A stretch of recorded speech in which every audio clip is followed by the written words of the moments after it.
And here we go.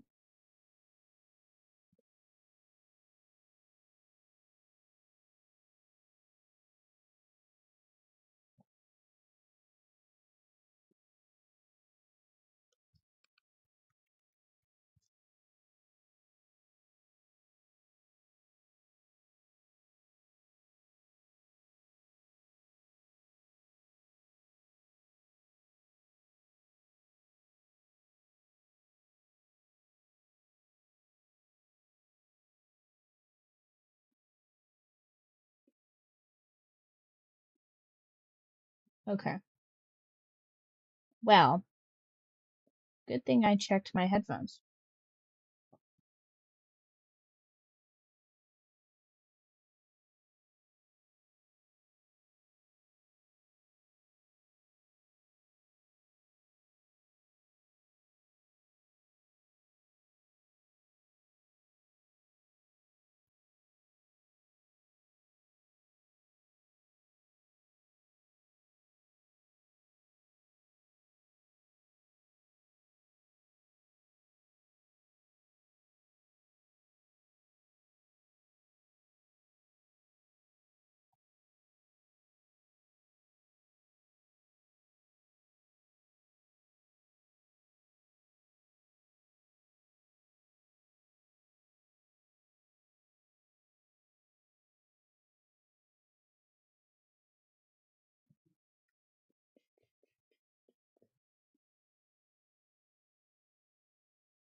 Mosquito.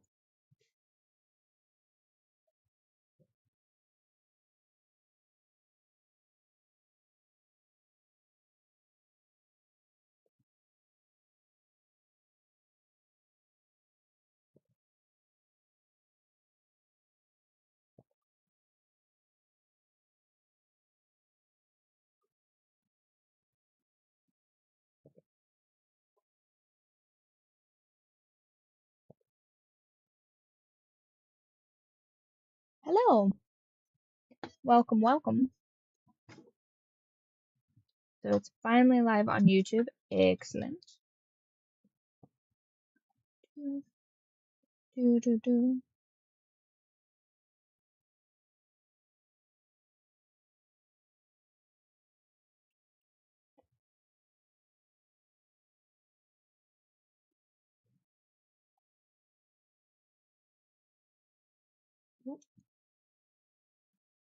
Oh, there we go. It's Wasm.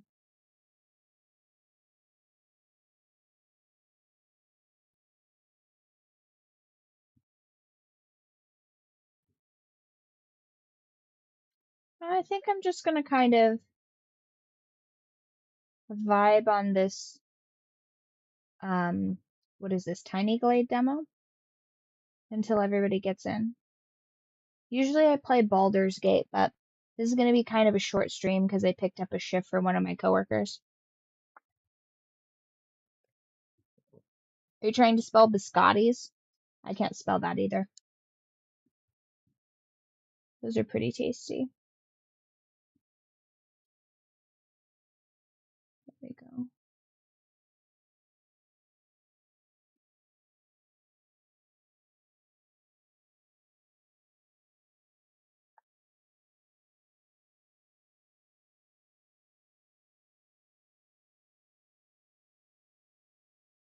That's a little bit too many flowers. Yeah, we're doing right now, I guess not presently, but I'm playing through Baldur's Gate right now as an Archfey Warlock. But I think I'll probably do that when I can do a little bit, devote a little bit more time to the stream, because that does take quite a while. I think the last stream we did, what was it, like, I think 4 or 6 hours or something like that. But I probably have to pop off here in like an hour and a half, 2 hours or so, because I have to work tomorrow. How about you guys? What time is it where you're at? Oh, I see. I have some flowers here.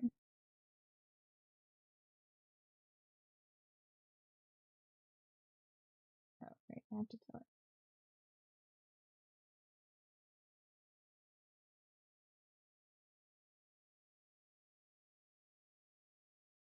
Tidy that up.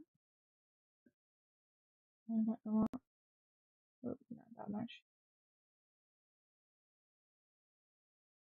That there.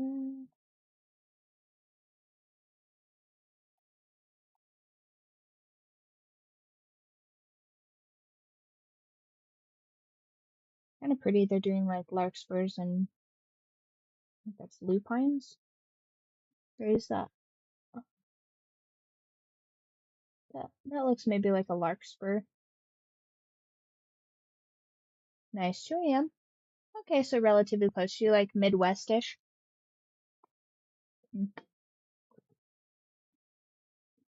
And if indeed you are from the Midwest, I have several questions about your culinary appetites.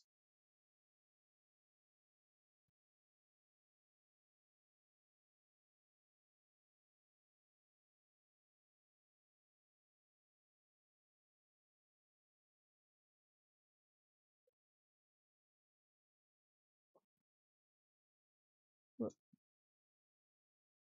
Oh yeah, some grab mechanics. Texas, nice. Nice.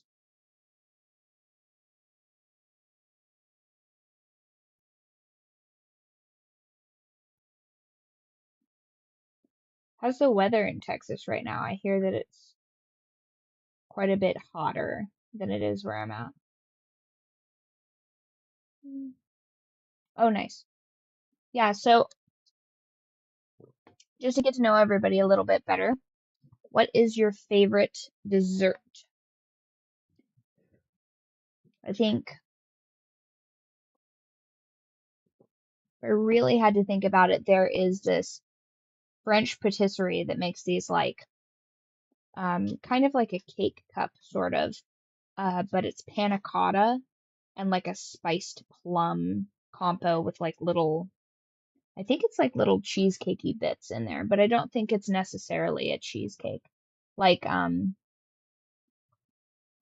like I think it's like if you were at a froyo place, it would be like a cheesecake bite kind of a thing. Hold on, my cat knocked over my laundry basket. She's being super naughty right now because I'm in what she's designated as her chair.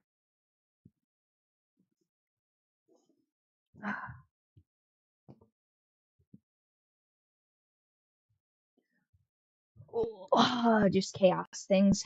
Okay.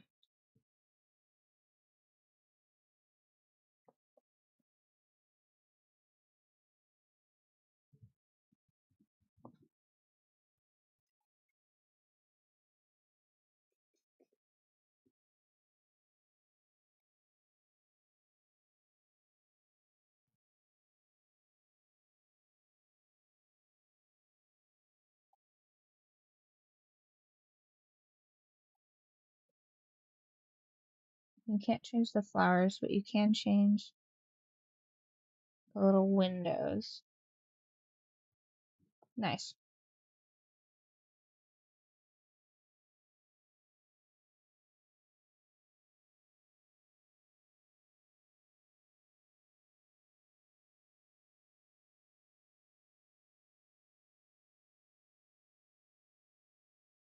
Oh, also, if you guys are into reading, I got it.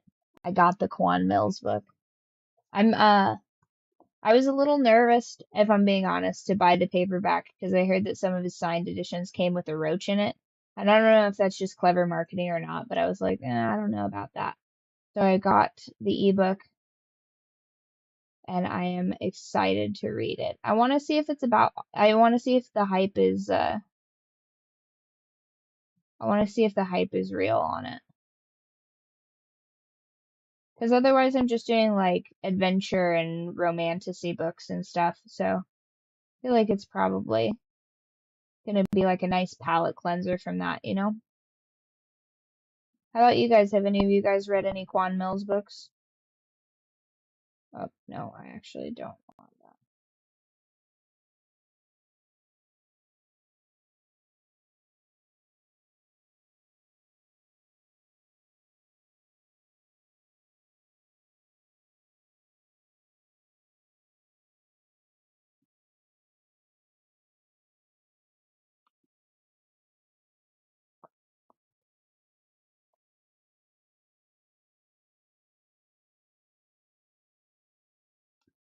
This is the demo for Tiny Glade.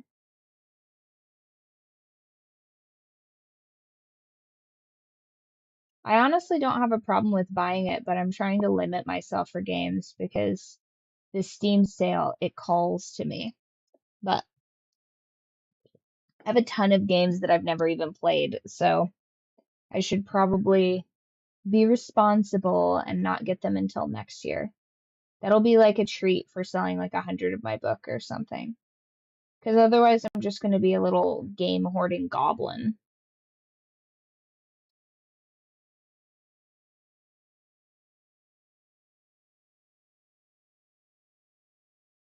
Mm.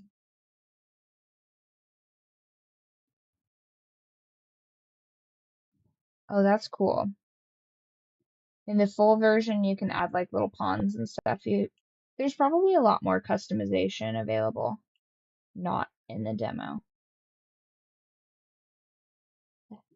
You guys are always trying to enable me. Everybody was telling me to eat more pie at work today too, and you guys know that I already eat pie at work. I'm going to get so fat if I listen to all of you guys' advice. You guys are enablers in the worst way. Uh,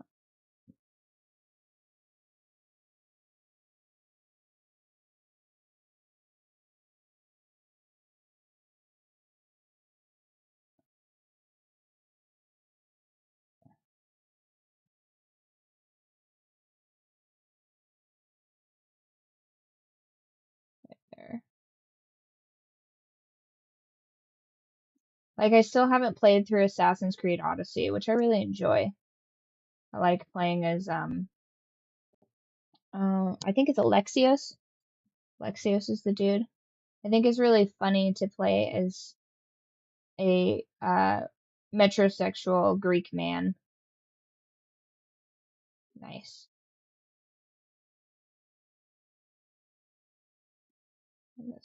Oh yeah, okay, so that's how we make them taller.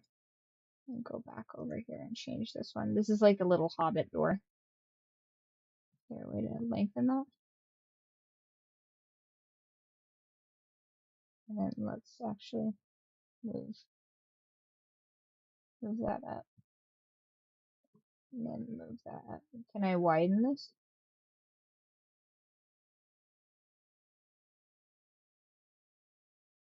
Perfect. Yeah, so this is the demo for Tiny Glade, and you basically just like make these cute little castles essentially. You can do all kinds of stuff, like you can make little fences, and I think, let's see if I can move a sheep. I think I can move a sheep. So it has these little sheep. Look at that. It's got a little bird riding it. How cute is that? You can pet them. Can I pet the bird? No. But there's a little sheep. So you're basically building like, I mean, if I understand this correctly, you're basically building these adorable little cottages. And like the sheep are around here. Like, can I pick them up? I don't think I can pick them up. I think in the full game you can pick the sheep up and like put them around and like make them like hang out in your little thing. You can also, now it's daytime. Hold on.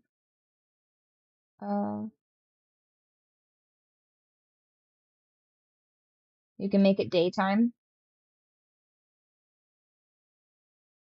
can change the direction of the shadows.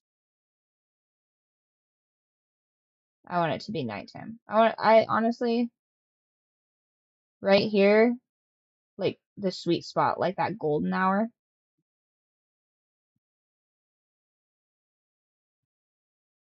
This is also awesome too, like right about here. And right about here, that's where I go to bed. Right? Isn't that sick? And then I'm also sleeping here. Wait, hold on. Asleep, awake. So from here to here, I'm asleep. During the hottest parts of the day, it's the best time to sleep, really. So we're gonna just vibe out in this sort of afternoon right here. And then in the full version, it looks like you can make little ponds and stuff. I wonder if they incorporated like little frogs. And you can also incorporate trees, but you can change like, let me move you guys chat over here. You can increase, like you can make, yeah, you can change the steepness to make it a hill. I used it over here to make this little flower bed. You can make it a rocky ledge. If you just do that, it sort of makes like a little flower bed for you out of the rocks. Whoop.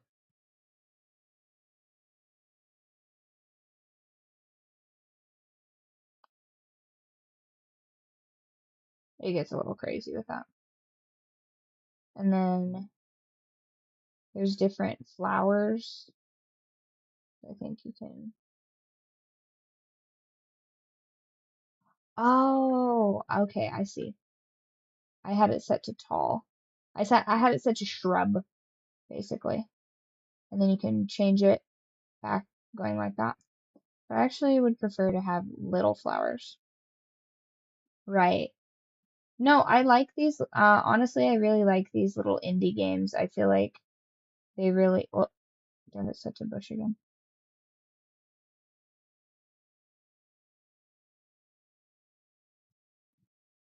Like, we're gonna get rid of the flowers. And then we're gonna. I want to get rid of that rock. That rock is mosquito season. It's like an annoying rock here that I'm not a big fan of. Okay. Like, oh, okay, that was a little too much.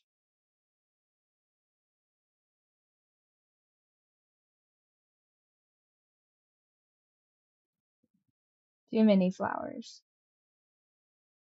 Let's dial it back.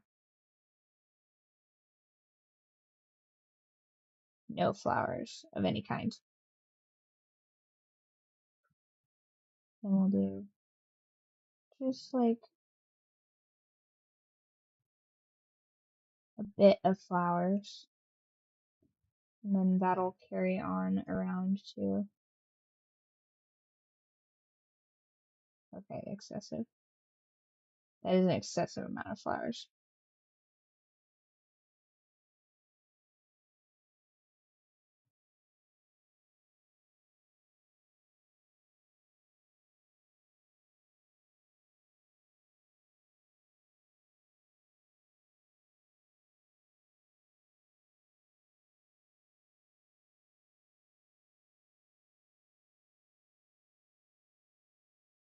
Oh, look, there's a rose bush in there. Whoop. Okay.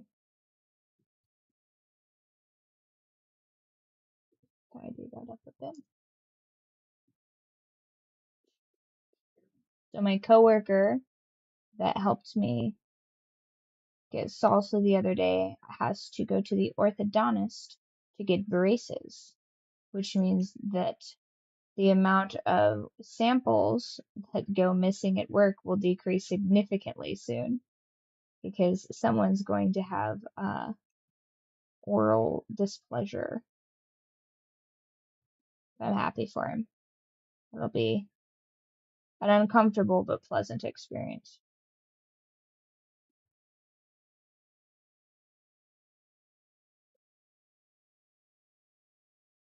I shouldn't be so magnanimous. It really cuts into my stream time.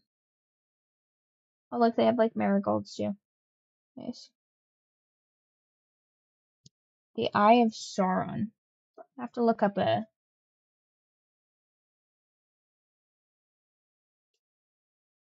Eye of Sauron.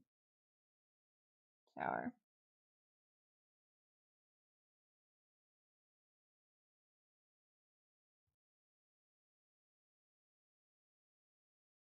Get our reference photo. And then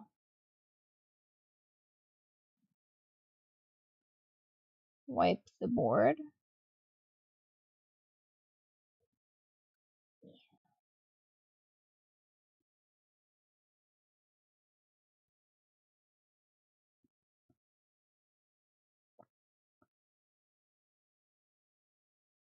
Oh wait, get rid of that bit. Okay. The Eye of Sauron is got like a little.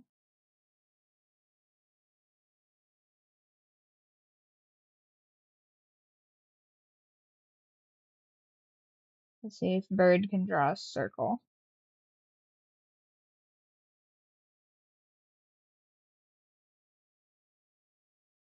Okay, and then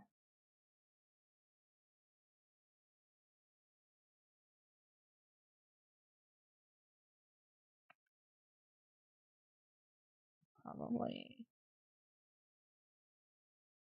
Oh, okay. Start here.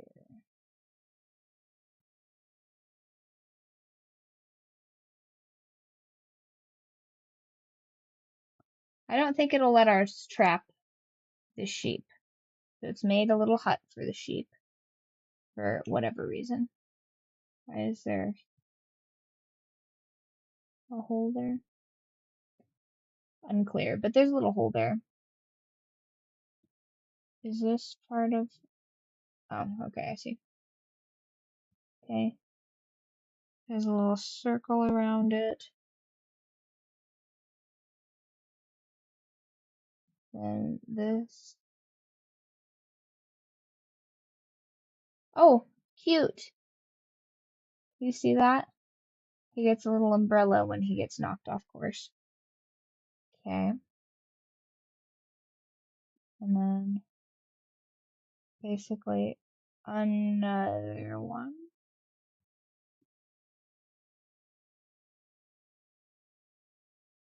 Eh, that could be more circular. I see.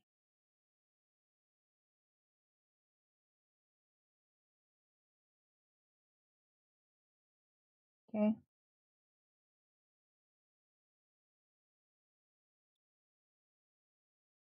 I hope so. Let's right now try your best to draw a circle. I think it's gonna make a little hutch for that sheep to get out again. Okay. Then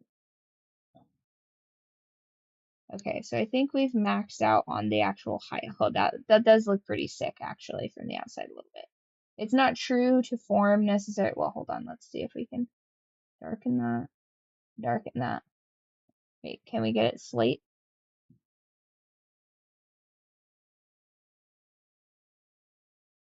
Smooth, rough. Can I see the difference?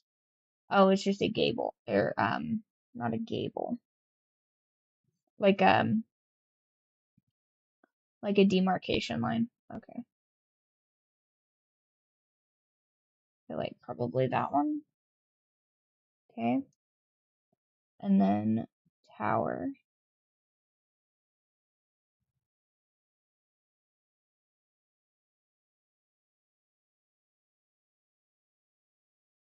Oh, what? Okay, try again.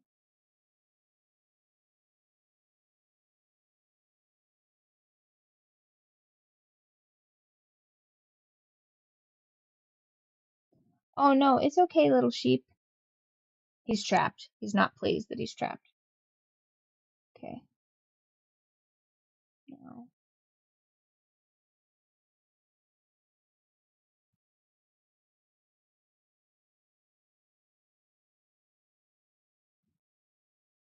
Dome, Taj Mahal, or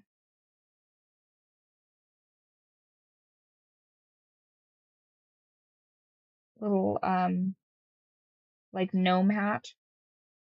I feel like it's somewhere in between. And then what? Don't be mad at me, little sheep. The sheep is displeased. Can I make it taller?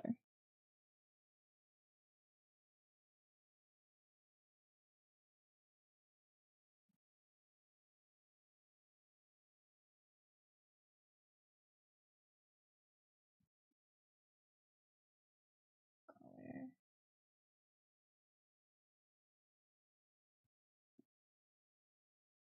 Look, zoom out a bit. And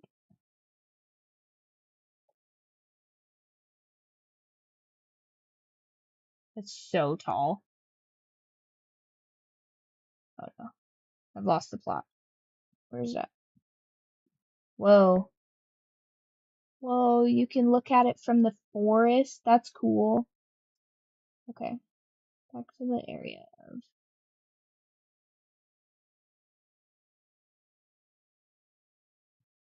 Okay, alright. And there's other colors, but maybe that one. No. Orange for his eye. But then I don't think we can make it dark, but it looks like you might be able to do that in the full version of the game. And then let's put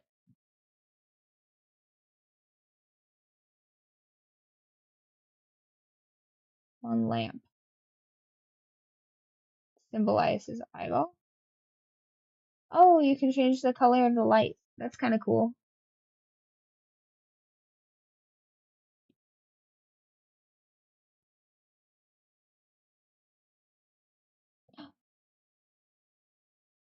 Oh, cute. Cute. You can hang these little things on it. Let's do more of those. Those are really cute.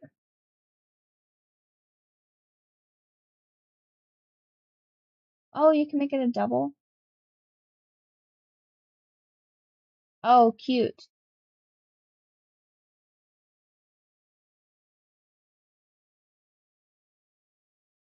Cute.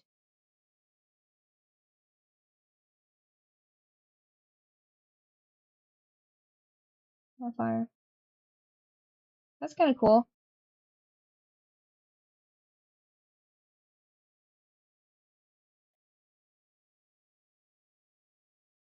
Actually, I'm gonna put that right here.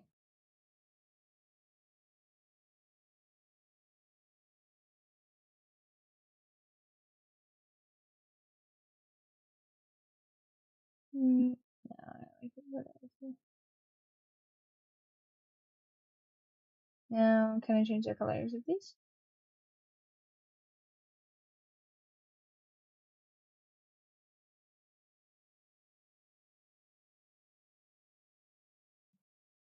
Like we're looking at it from Mirkwood. Even though I don't think Mirkwood's that close. Hold on, let me look that up.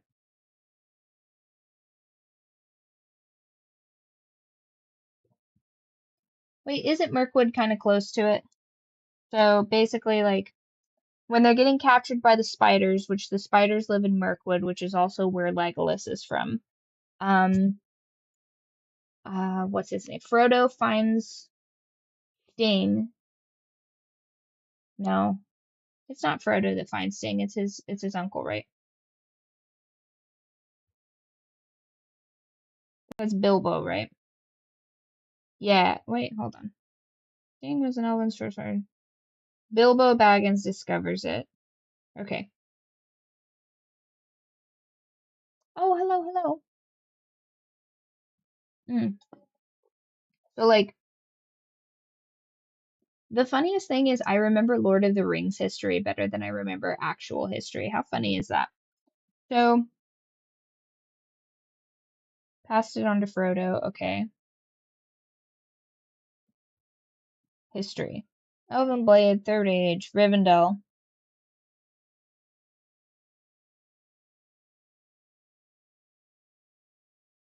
Oh yeah. So no, Bilbo finds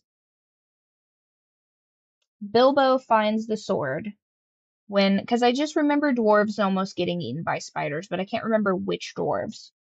So Bilbo gets the sword, rescues the dwarves from the giant spiders, and then the giant spider is also tries to eat Bilbo, like right before he goes into like Sauron's territory. So what is the right? So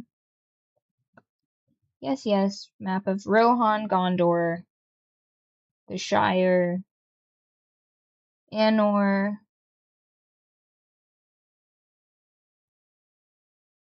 Hardalin, Gulf of Loon, Shelob. Yeah, the spider that tries to eat him. Now where? Fangor, Lauren, Mirkwood. Okay, so here's Mirkwood. Here's the Lonely Mountain. What's this little blue? Okay, so from the Shire, they go to the Trollshaws. They go to Rivendell. They're in Mirkwood, and they drink the water, and they like start falling asleep, and it's like you're not supposed to do that. There's the Lonely Mountain. Where is the Eagle's Eyrie? But where is Sauron's lands? I can't remember where that is. The mines are in Moria, I remember that. Mirkwood, Rohan.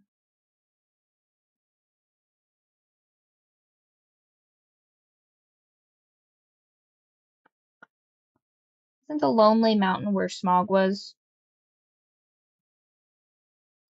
No, he was somewhere else. Wasn't he?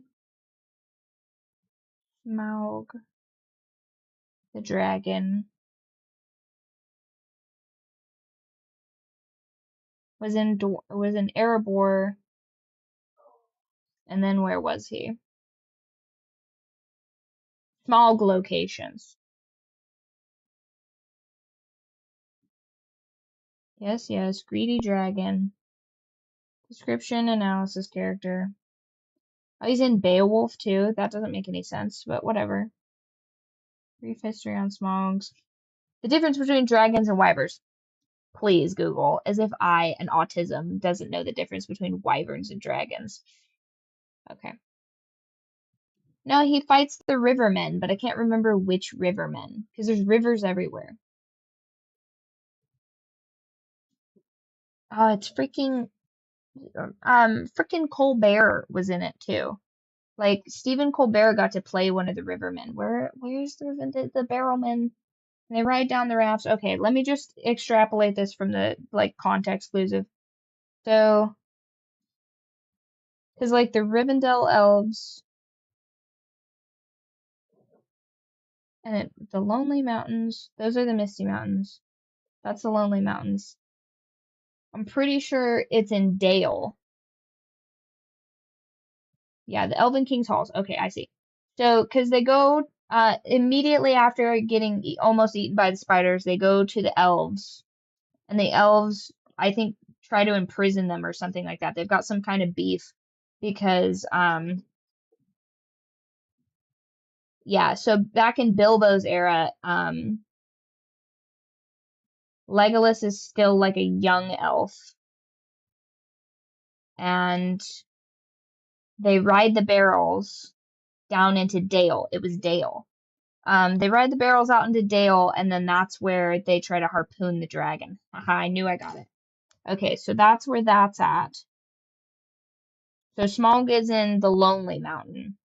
The Misty Mountains are Moria, which is where they talk to the door. And then Isengard. They're taking the hobbits to Isengard. Freaking duh. Okay. Now where's Isengard though? Like geographically. Okay, Mordor's down at the bottom. Yeah, Mordor. It's like all of the memes, and I've just like completely forgotten them.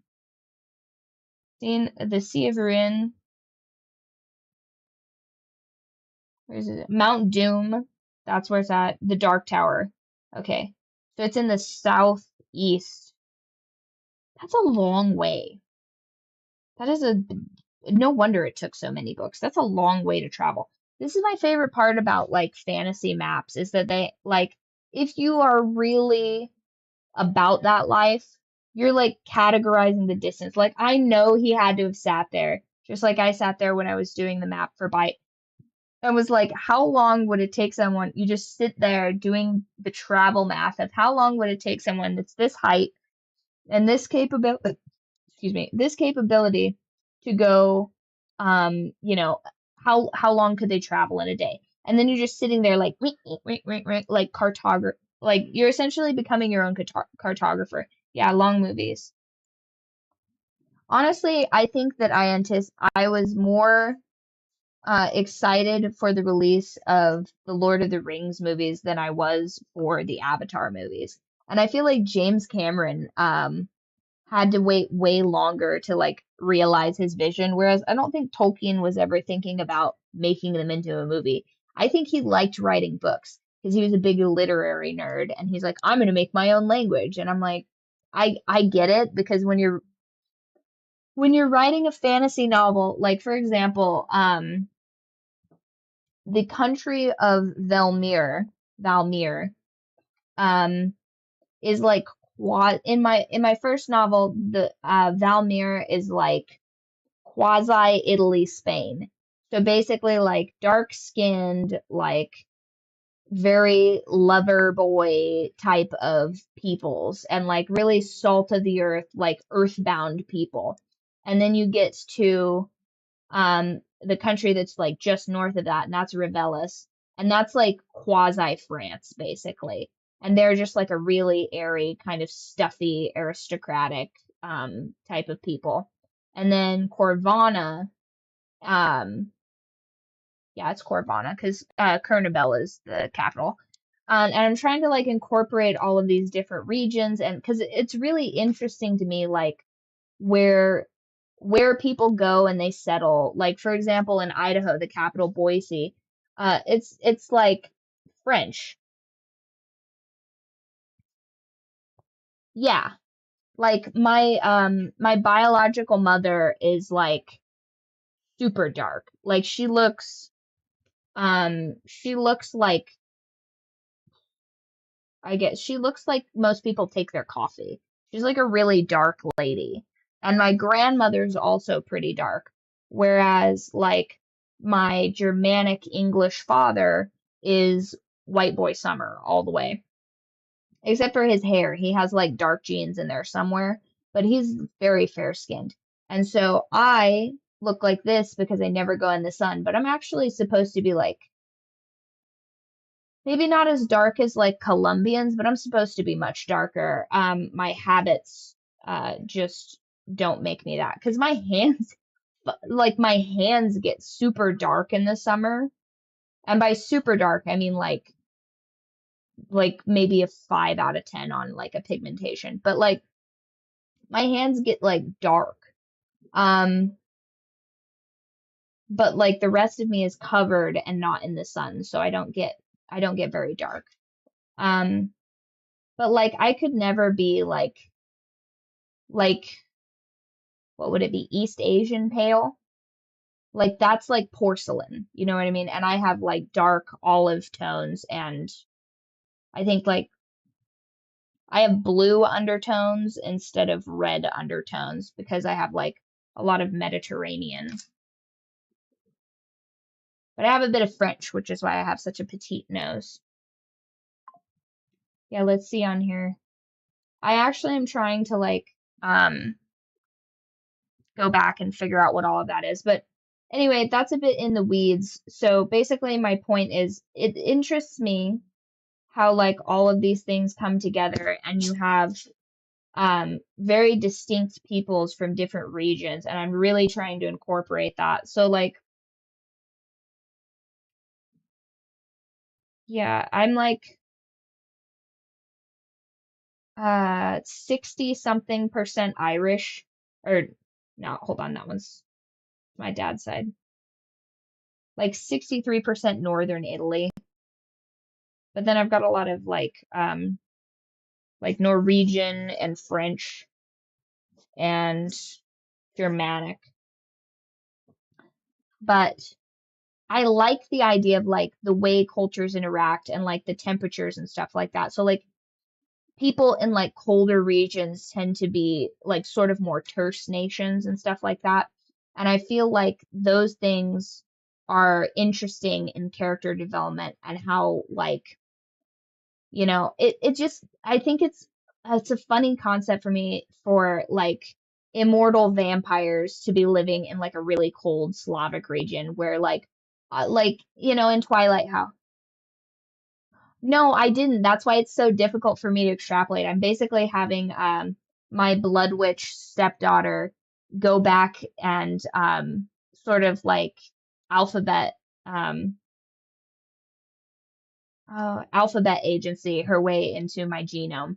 Like I tried to figure out what my blood type was because I have an aversion to piercing my flesh. And so, hello, hello. Um, we're talking about regional differences in literature and I guess my own genes.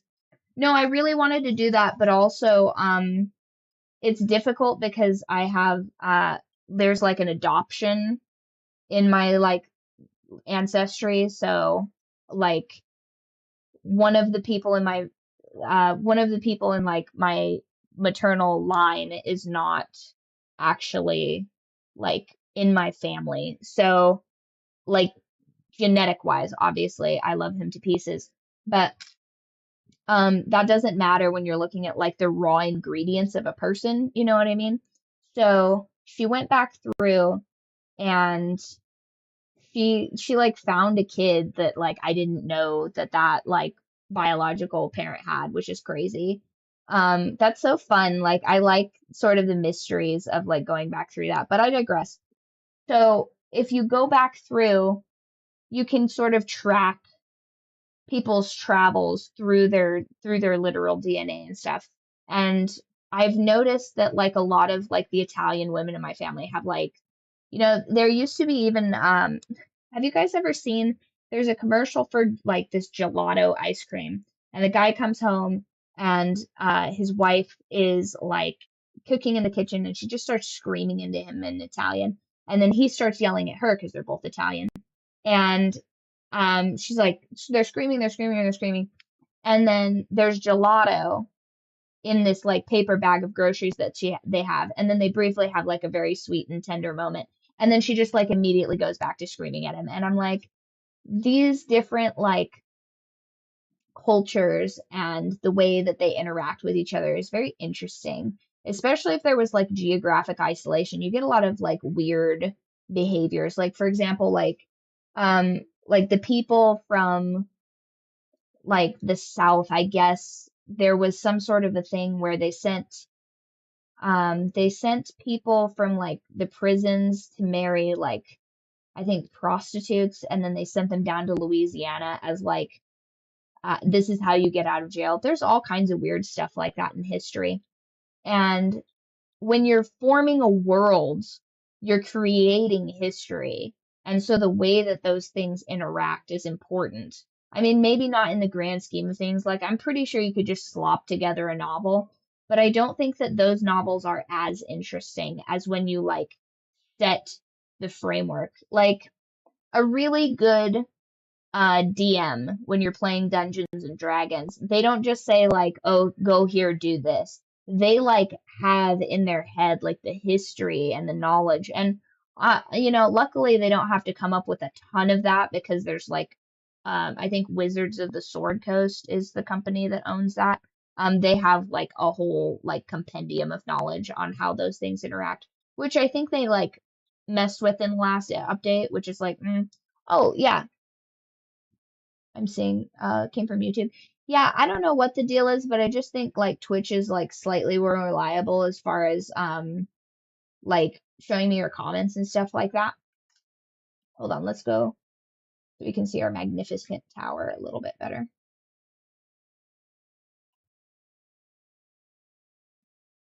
Gorgeous tower. Let's oh, does it make little steps? It makes little steps so that the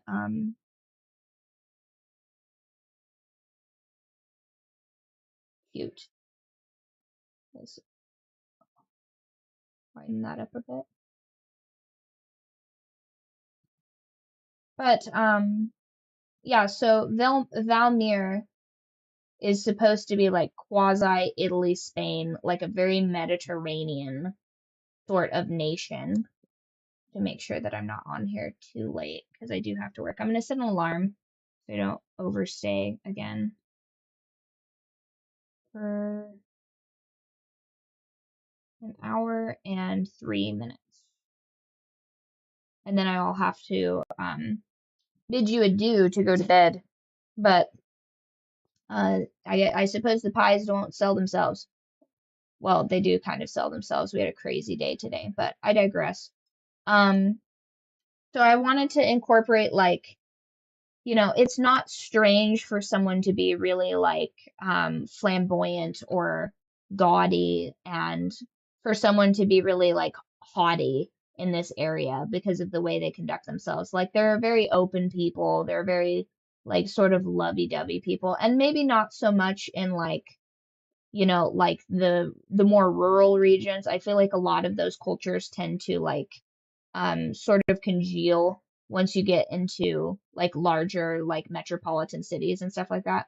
Although I'm not sure metropolitan would be the word for like a medieval place, but basically where large people cluster, there's going to be different behaviors than when there are fewer people for sure. Um, and then I've written a bunch of backstory for one of the characters, but she doesn't get a character arc until book 2. So I've written essentially her entire lore. Basically, she's kind of like a stolen bride, but not to be confused with the the portal witch one that I'm working on in the like hyper futuristic sort of solo leveling type novel.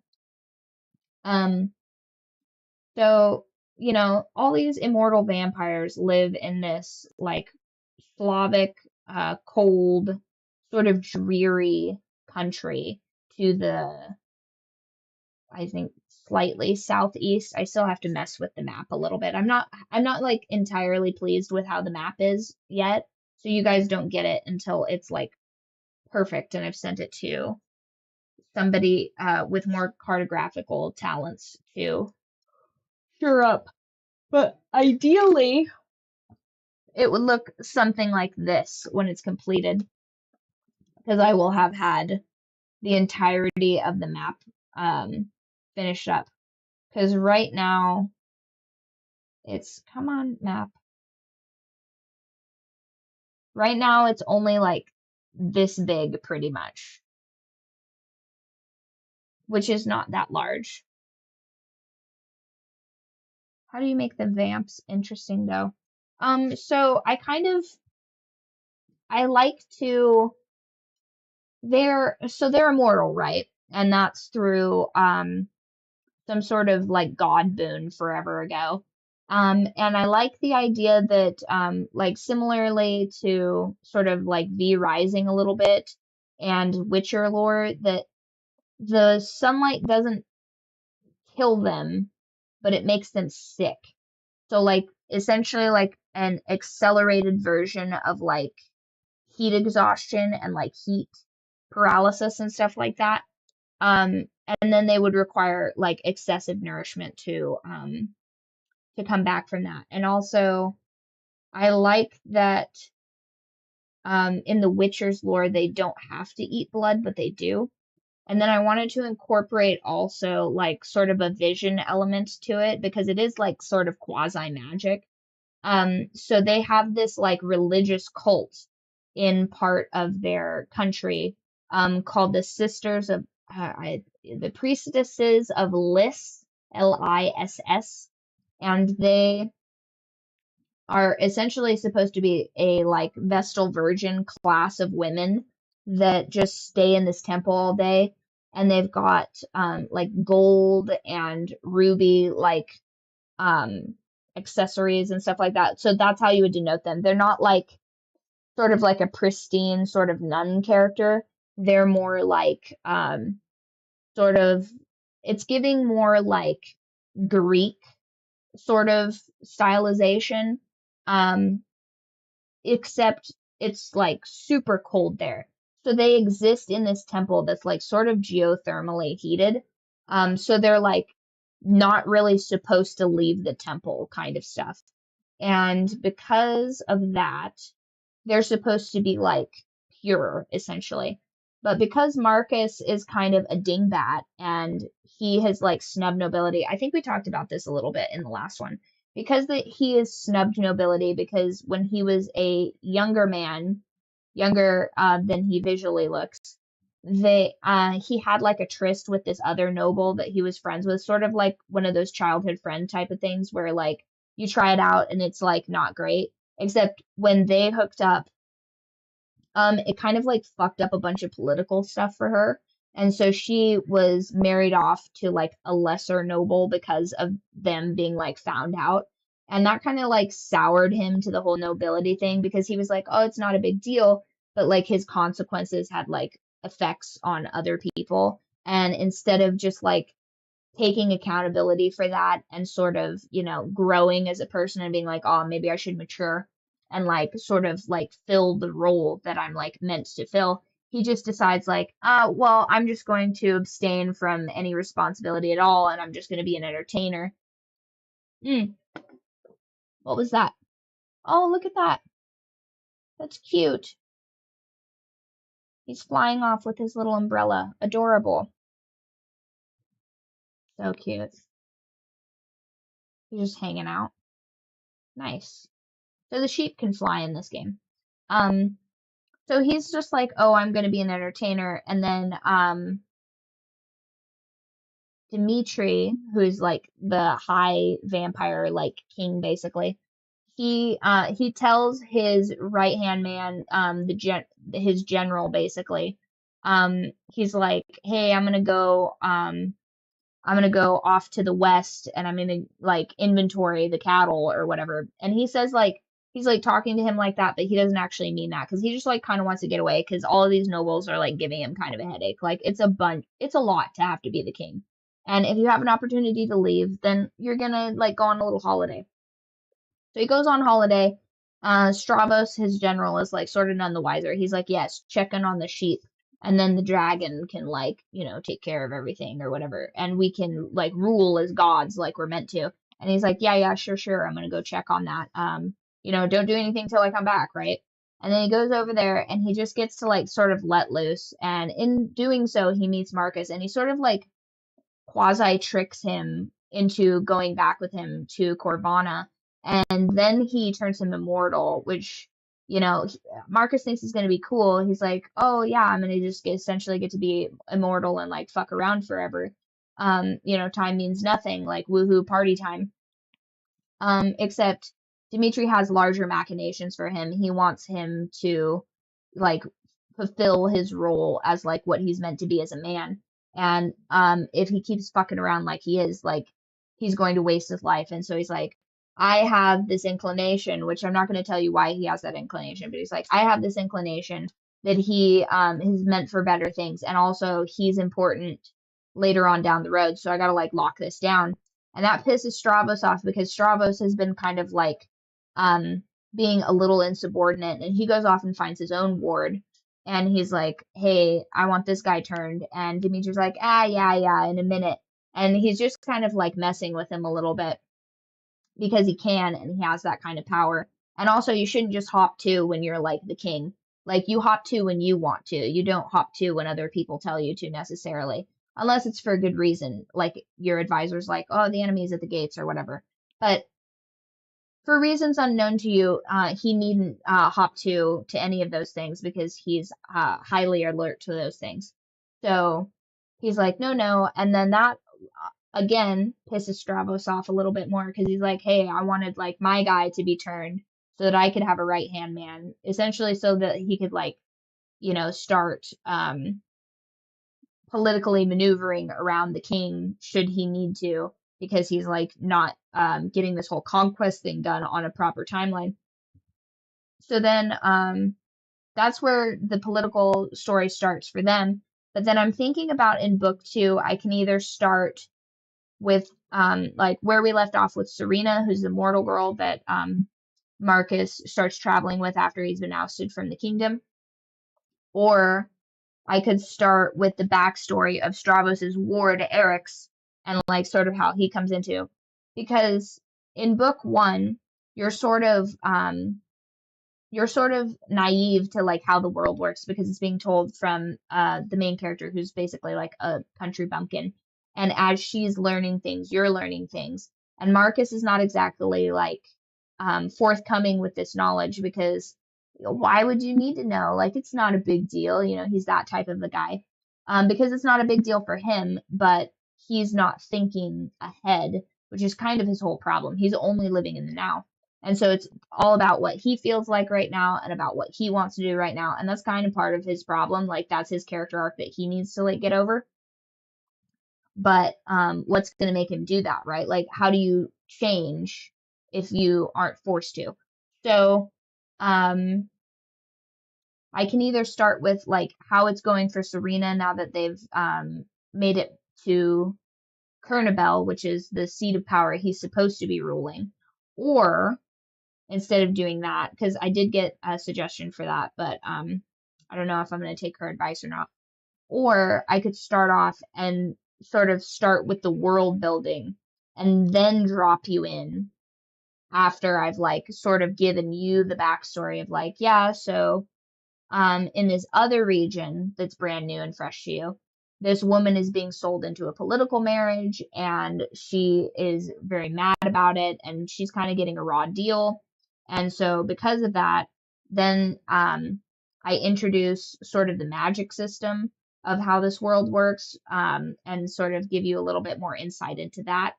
And then it goes into some political maneuverings that are in the past to like sort of catch you guys up on what's been going on and like how much time has passed and like why these people would be acting the way that they are because of things that have already occurred. So you would be privy to that.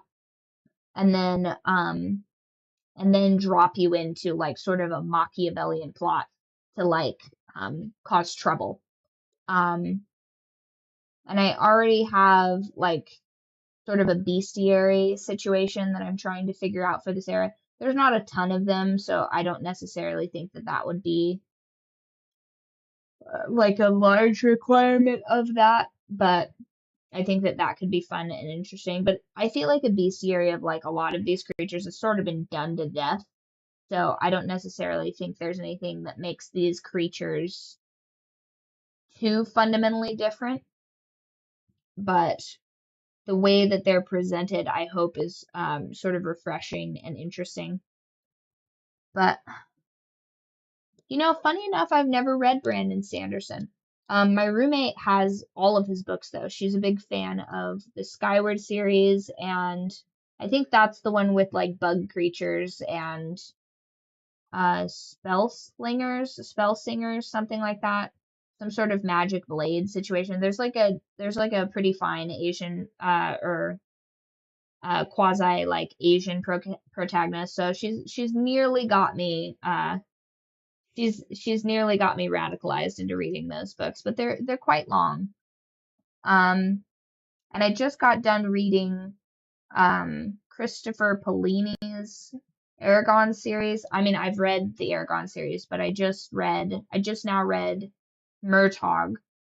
And I gotta be honest, it was kind of a slog. Like, I liked the world building of it, but I feel like it just sort of drug on a bit. Like, and I don't necessarily feel those things when I'm reading Tolkien. Yeah, I'm sure that he does a good job. But I haven't gotten to it yet. Um, I think maybe if there were like more Asian characters, I would be into it. Right now, I'm reading a book from That's what's keeping me away from picking up a series. I don't mind a cult following. I like The Witcher. I really liked reading. Don't ask me to pronounce his name. I can't.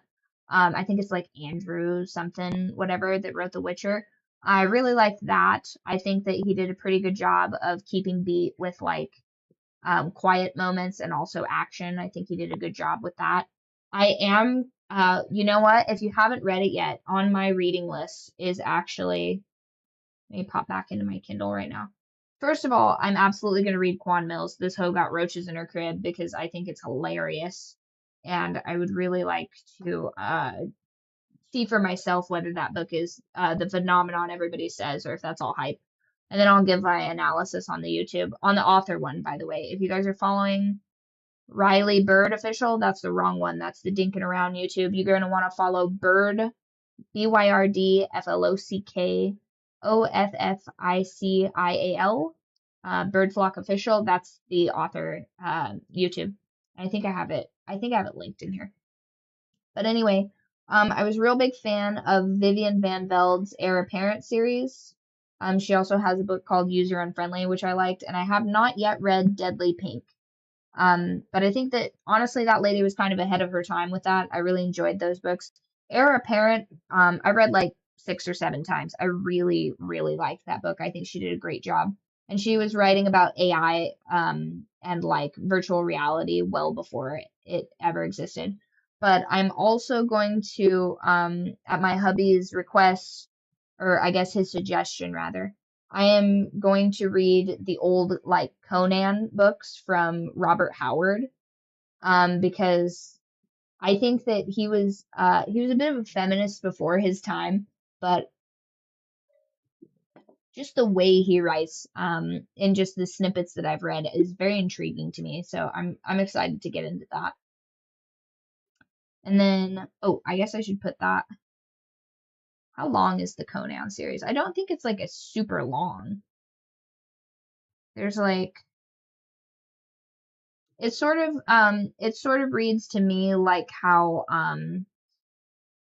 the Season of Storms, I think it is, with the Witchers is, where it's just like sort of a collection of short stories about the characters. And so you can kind of just sort of pick it up and put it down as you please. But I got the complete Conan Saga selection for I think it's like $4. It was a steal, honestly. So I'd like to read that because I'm a big fan. Oh, and it comes with a map. Ooh, I'm a sucker for maps. Anyway, a real big fan of like, I guess would that be high fantasy where they like give a shit about the history and the background and stuff? Big fan of that. I'm not really hip to like all the lingo and tags with all of this. Like somebody said HEE the other day, and I'm like, what the hell are you talking about? And they said happily ever after. Oh, HEA. And I'm like, what? So I guess technically my second book that I am near completed finishing, where the feedback ends, is like sort of a modern day Gatsby Nana series about like, I guess to a degree longing, alienation of friendships, and sort of found family. That one's technically a happily ever after, but that one is just sort of a one-off because I wanted to write a modern book, just to, kind of stretch out in that. A couple of the characters are contrived, but a couple of them are based on real people. So, I think it would be interesting for people to decide which is which, but probably the ones that are the weirdest are probably the real people, but who can say? So, Those are definitely on the list. I should probably put those in the Goodreads. Actually, matter of fact, that's probably a great time to tell you guys about that. So I have a book club actually, and it's on Goodreads. It's just Bird Flock Book Cult. I think it says book club in the title because I wasn't sure what I could get away with that. But it looks just like that. It's free to join. If you have any suggestions of books that you would like to read, I am open to suggestions. And so far, we've got quite a few books to choose from. Where's the groups at?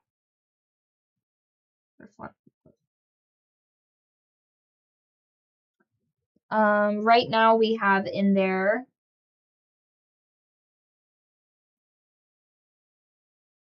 Is it not going to show it to me?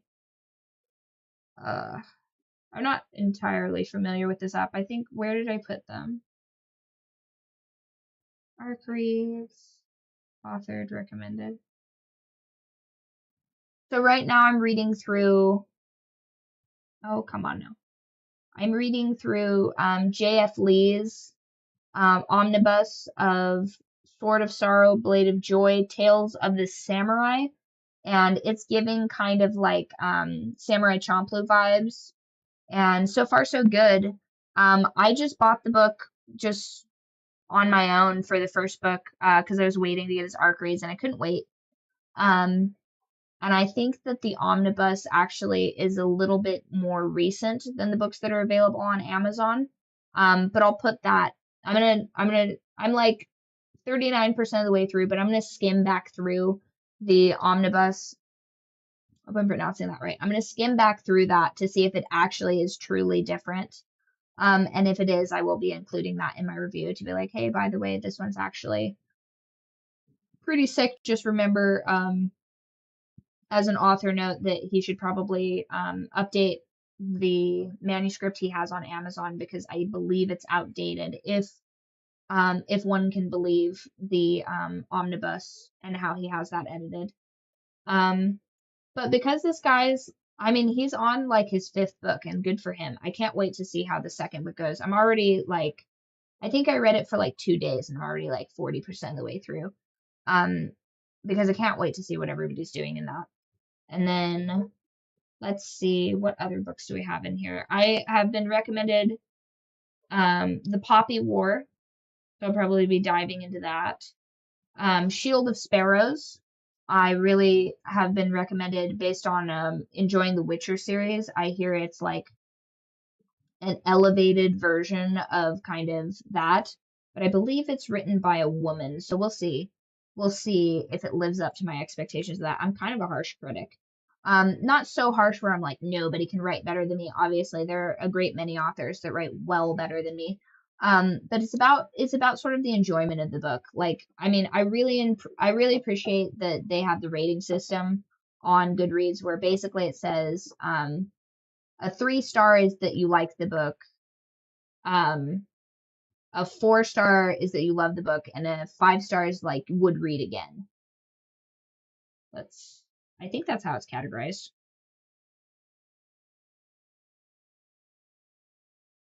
Where is it at?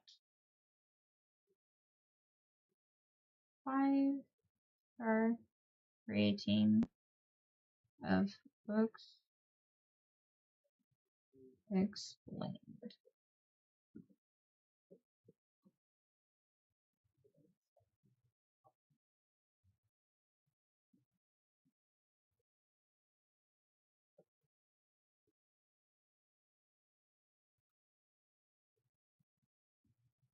Okay. So basically, a 1-star book, you did not like the book and potentially did not finish it. Although I have a real hard time not finishing a book. I think to date, I've only not finished one book, and that was the book that Slim Shady's bodyguard wrote, because it was just so horrible to read. Like, not in its context. It was pretty much what I thought it was going to be as far as like, rappers doing drugs and like abusing their power, but I think it was called Shady Business. which great title, but yeah, Shady Business spelled wrong. Life of Marshall Mathers Bodyguard. It's not great. I'm gonna be honest. That guy probably should have had an editor write it, but then like I understand like to a degree that wouldn't have been in his own voice because it would have been grammatically correct and had proper punctuation, but it is so hard to read a book that's just like so rife with grammatical errors like that. Like to an extent, I mean, it's kind of hard to read like old school, like sort of Tom Sawyer-esque books for that very same reason. Although I have read to completion Lonesome Dove and yeah, I have read to completion Lonesome Dove and Comanche Moon, which I can't remember who wrote those, but I liked both of those books. It's written by Larry Mc Larry Mur Murtery Larry McMurdery, I think. I'm probably butchering that. But I like that book. I also think that that movie was a bit long because it's like it takes all day long to watch that series because it's so long. But I think they did a really good job. Whoever made that would have loved streaming series because basically every part is like an episode, like a movie in its own. And if you're a big fan of westerns, highly recommend it. I don't know that I think they did both of them. I think they did Comanche Moon um and they did Lonesome Dove. Lonesome Dove. Yeah, they did Lonesome Dove and then I think Comanche Moon is them as young men.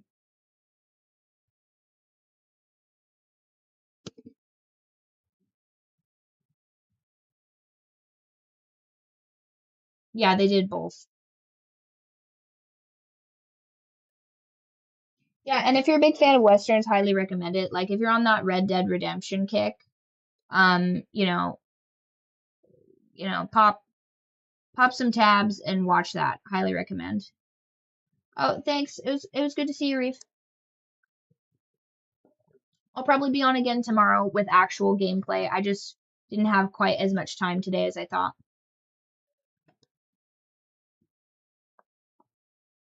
Oh no, where's it gonna go?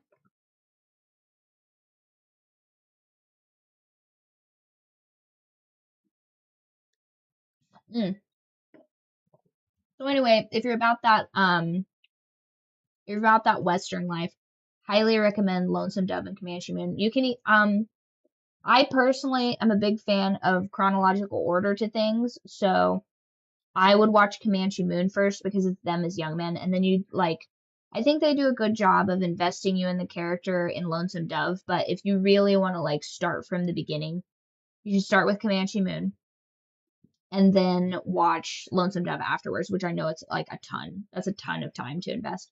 But I mean, we all played like 100 hours of Red Dead Redemption, so like in the grand scheme of things, is it like that much time to invest? And then I still have like a bunch of like Louis L'Amour like westerns that I need to read. I have like the entire like compendium of those.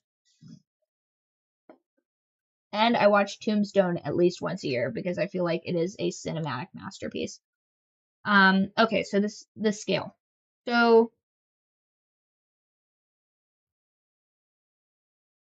1 star review, you did not watch it, or you didn't like it, or it had serious flaws in both the plot, writing, or character development, and you would not recommend it. 2 stars. The book was disappointing or had significant issues that detracted from the overall reading experience. It has some redeemable qualities, but ultimately did not impress. 3 stars. It was okay, but not particularly memorable or outstanding. It might be enjoyable, but not something you would rush to recommend or reread. So I think that comprises like pretty much a lot of books, unless if you enjoyed the book for what it was, but weren't like super enthused about it. And then 4 stars, book was enjoyable, but had minor flaws. Would still recommend to others, but would have few small critiques. So that's pretty much, I think, the highest I go for ratings, like generally, unless it's something that I am actively like The Witcher, I would give 5 stars. I loved reading all of those books. I liked the fact that the characters were well developed. I liked the dialogue. I think he did a really great job being consistent with the dialogue. I think that when you create a universe like that, 10 out of 10. I also am excited to read, have not yet read this book, but this is in my list to read. I have not gotten to it yet though, because if I'm being honest, the character names are a bit much for me personally. I have difficulty pronouncing let's see here. So from the roof of Golvahar, Zoraya could almost believe that she existed. The roof was a dangerous place, a painful luxury. Standing at the edge, she could see the garden spread out in front of the palace, lush and beautiful as always. But beyond that, beyond the gates of Golvahar, was the rest of the world, far larger than she could ever imagine. A city full of people encircled the palace. A road led south, down to the central desert, and to the other provinces and other cities. On and on, to the very edge of Atashar. Beyond that were more kingdoms, more lands, and more people. From the other end of the roof, she could see the dry forest land and the dreaded Mount Arzur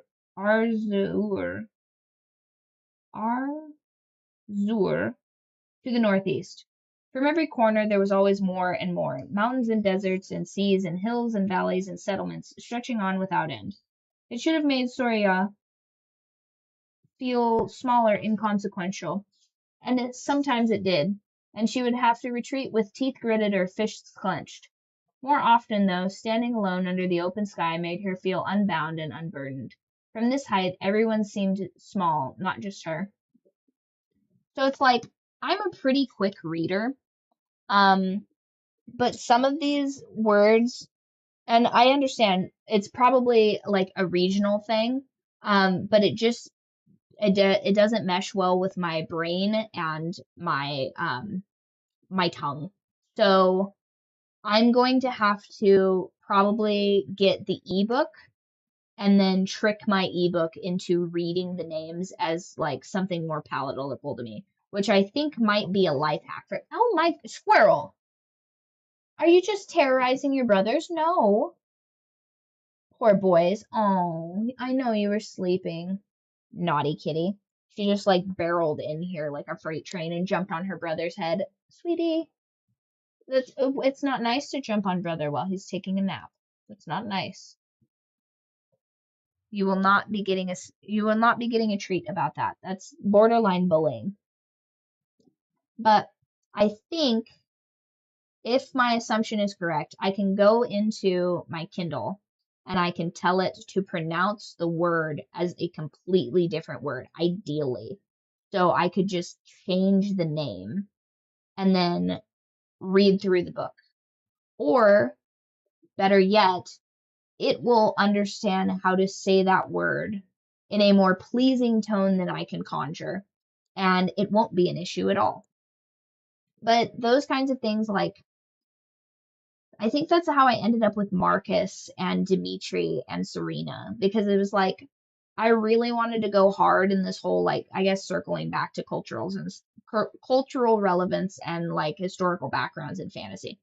I really wanted to go hard on these names, but like at a certain point, I think it's important to take your reader into account, where it's like some of us are going to be dyslexic and have a difficult time with a name that's mostly consonants. You know what I mean?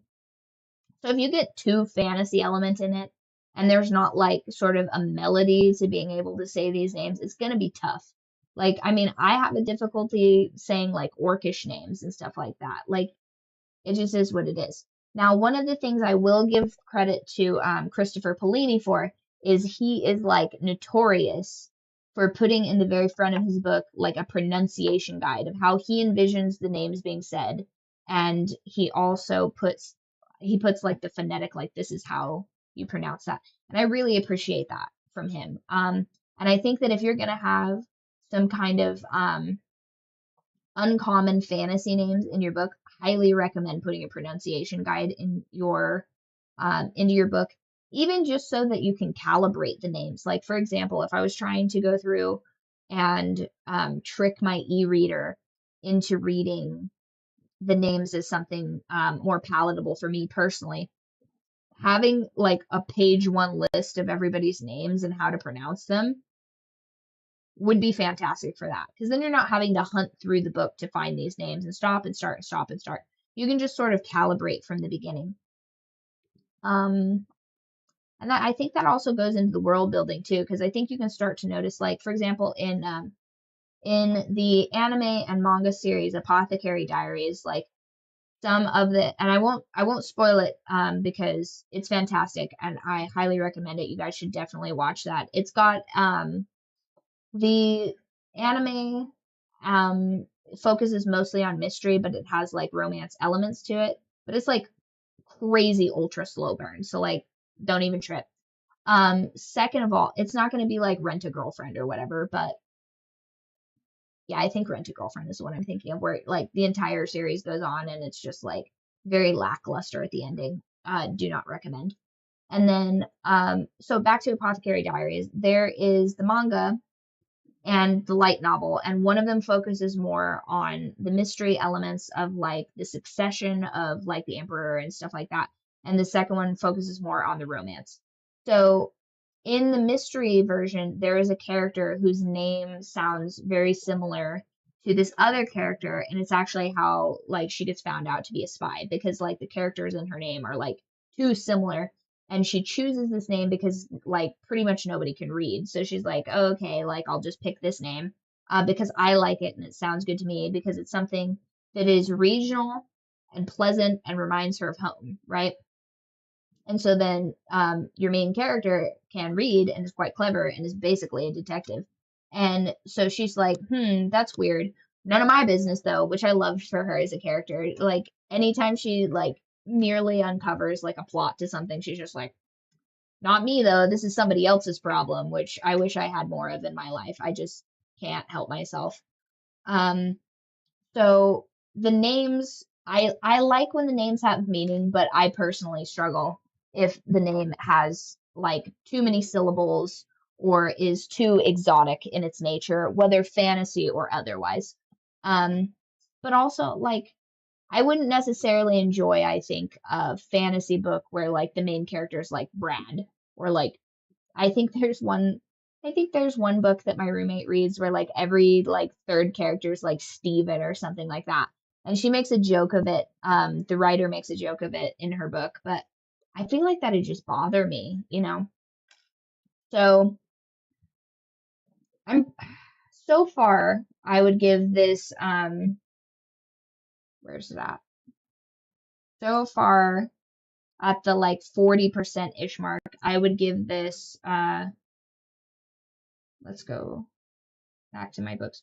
So far, I would give this J.F. Lee book a 4 out of 5. There are things I would change, but did I finish the cat game? Which cat game?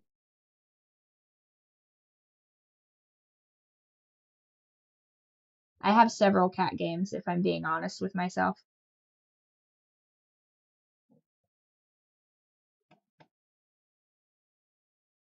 Are you talking about A Castle of Cats? Because I definitely finished that game.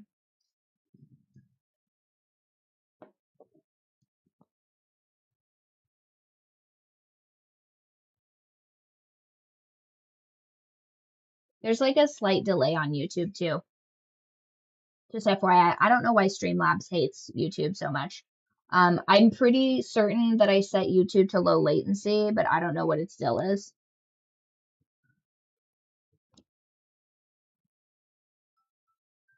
Finish the cat game.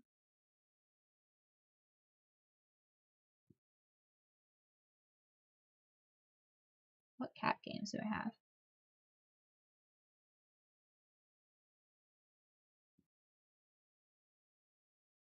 Oh no, that was the raccoon. That was Wanted Raccoon. No, I ended up getting like stuck in the I got stuck in the junkyard. I like jumped over because whoever mapped out that game, I don't know if it's an early release or what. I probably should have looked into that. Maybe that's the problem. Community hub.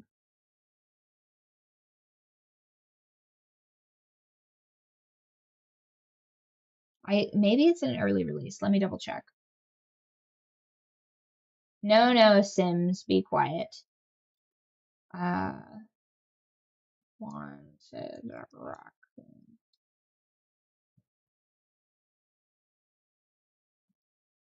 Is this an early development? Yeah, it's an early access game. Okay, I rescind my earlier criticism then. Because one of the things that they need to do, yeah, they did a good job for an early access game, I will say that. But if it was a finished product, I'd be pissed because like so, and again, I make no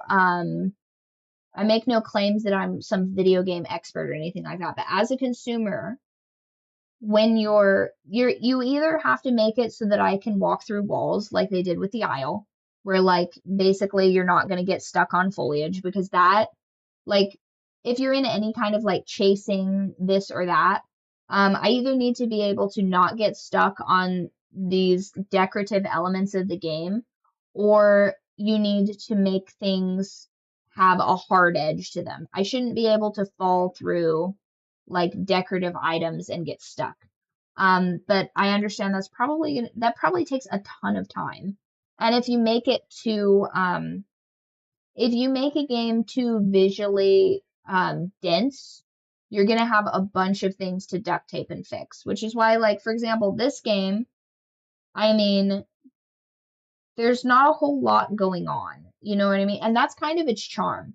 But if you're going to do so, that's why I think a lot of developers probably um, would invest, well, probably should invest in cozy games because I mean, like, as long as you have the raw artistic elements of this and you have kind of like a simple premise, you can put out a pretty good game. Like for example, when we played, yeah. Well, honestly, I was just trying to sort of um play something that wouldn't be as like mentally overloading and still be able to talk to you guys. I'm still trying to sort of like find that balance between being able to interact with you guys and playing the game because I feel like I really lock in and then I just completely disregard you guys. And I don't think that that would be as like visually entertaining for you guys. This game is pretty. Like, for example, like when we were playing Squeak Ross before, the developer put a lot of effort into making like the little mice and making all of the little like design elements, and the game itself, the concept of the game is very simple. Like the little, basically the minesweeper sort of element of it, that's not going to require like probably thousands of hours of coding or this or that. Like you're basically telling whatever you're putting in. Again, I am by no means a tech expert, but you're probably putting into an algorithm like, I want this to happen in this area and randomize like the patterns to sort of this extent. And then you would figure that out. You would check all of those things. And if they had any kind of bug or sort of hiccup or whatever, then you would fix that. Whereas like Wanted Raccoon has so many moving parts. And like, I mean, not a ton of moving parts. I think they'll get to it. But the timeline in which it would take to get to it depends on like the size of their development team and also, I guess, where they're going to take that. Like if they make like a fully sandbox game, I feel like personally, I feel like they would struggle with that. But if it's just a narrative driven game and you do this and you do this and you do this, and then like maybe at the end there's like an epilogue where you like play raccoons and just kind of dink around after you've already sort of like mapped everything out and everything's Gucci. Um, but I think it has similar problems with oh, what is the other book? What is the other game that I had? Not the Isle, it's another dinosaur game though. And essentially there were so many things like they were trying to do like even Red Dead Redemption and stuff like that. Like I can appreciate that the developers wanted to make the most photorealistic game that they've made. Which again, I don't think Wanted Raccoon is there yet, but I also don't understand video games. So maybe that's just something you turn on afterwards and they're just like running it at a slightly lower. But I also lowered the settings if I remember correctly because um I don't care that it's in Super HD. I'm from the old school. I'm from the trenches. We used to watch videos in 360p on a pirated server, allegedly. So like I've been comfortable watching like pixelated movies for like a minute. So I don't need my game to be like so realistic. I feel like I could like stick my hand through the screen and touch everything. Maybe I'll get to a point where I need that because I'm like going blind or something because I'm old. But so far I've got 20/20 vision and it's the gameplay is the most important to me.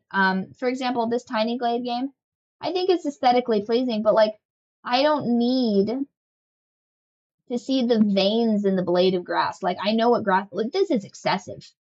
You know what I mean? Even this level of detail to me is like kind of excessive. Like they have each individual blade of grass swaying. Like, I mean, good for them, but like, who's this for? Is this for me?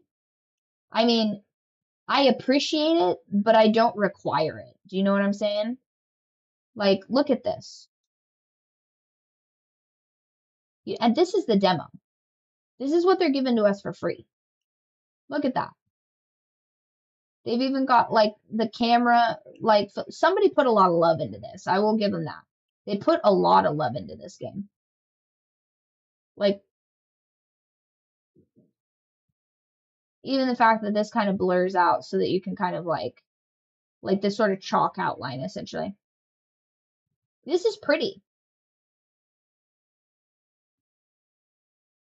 I can honestly see a lot of people maybe using screenshots of this for like fantasy artwork just so that they don't have to like map out, you know.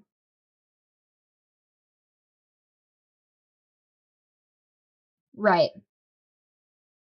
Like I think somebody this is for somebody that's maybe not me because I don't require this level of like attention to detail in a game, I guess is where I'm going with. Like, I'm fine with it being like, I mean, hell, I played Skyrim for like a long time. Like, Skyrim, like, would it have been 2009 Skyrim? Or was it 20, 2013 or something like that? When did Skyrim come out? And I tried to play that the other day, and that is horrible. I've been spoiled. Skyrim release date 2011. And it's still playable. You know what I mean? Just not as a Brenton. Because I don't know who designed the faces of those characters, but like, I get it. They were trying to be like, everybody's regionally different, but I'm like, that person looks like a lizard, and they're not a lizard folk. What are we doing here? And I think that there's probably since been people that have made like a pretty face, like Skyrim mod. Um, but I,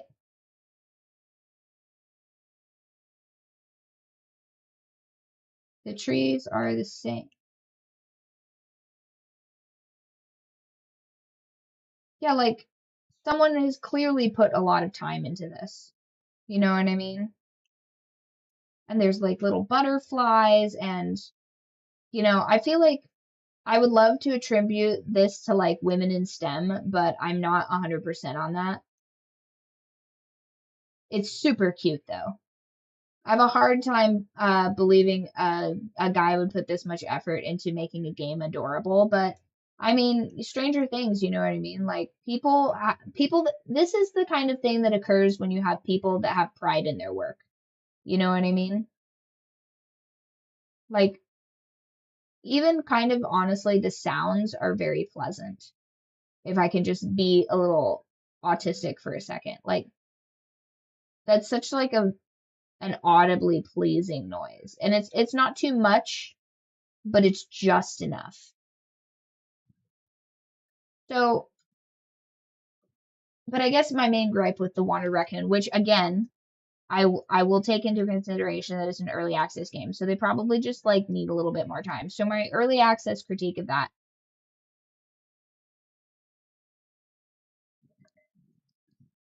I do not have anyone to play with. That's kind of like sort of the crux of my like villain arc as a gamer is that one, the only game that I've ever had someone to play with me was Lord of the Rings Return of the King on the old PlayStation, like PS2.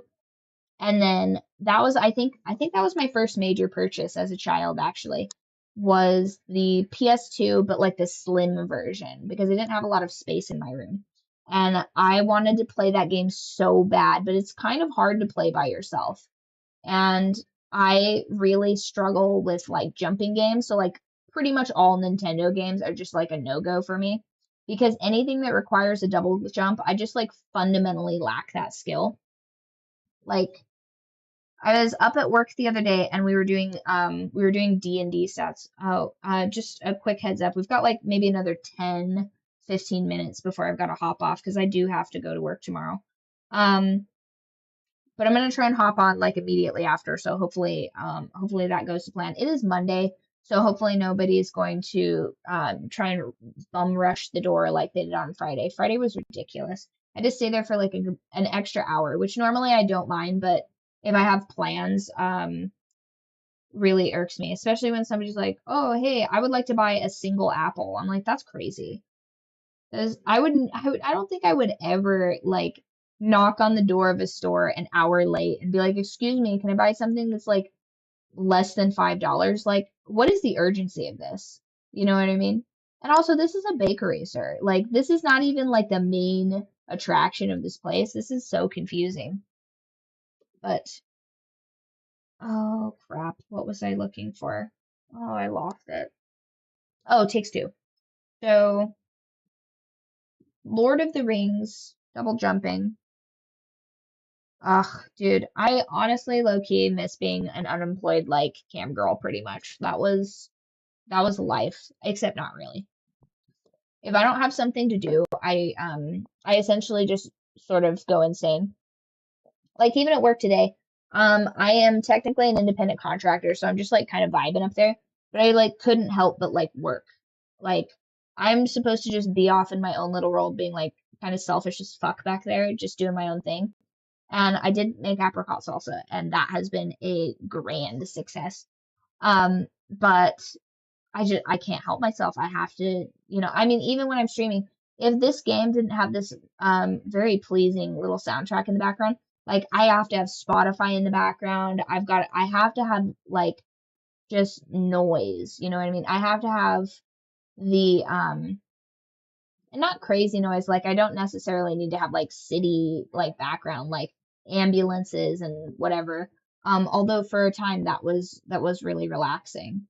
Um, so crazy. It's so weird, like the sound profiles you end up having in your life that are like relaxing too, I guess.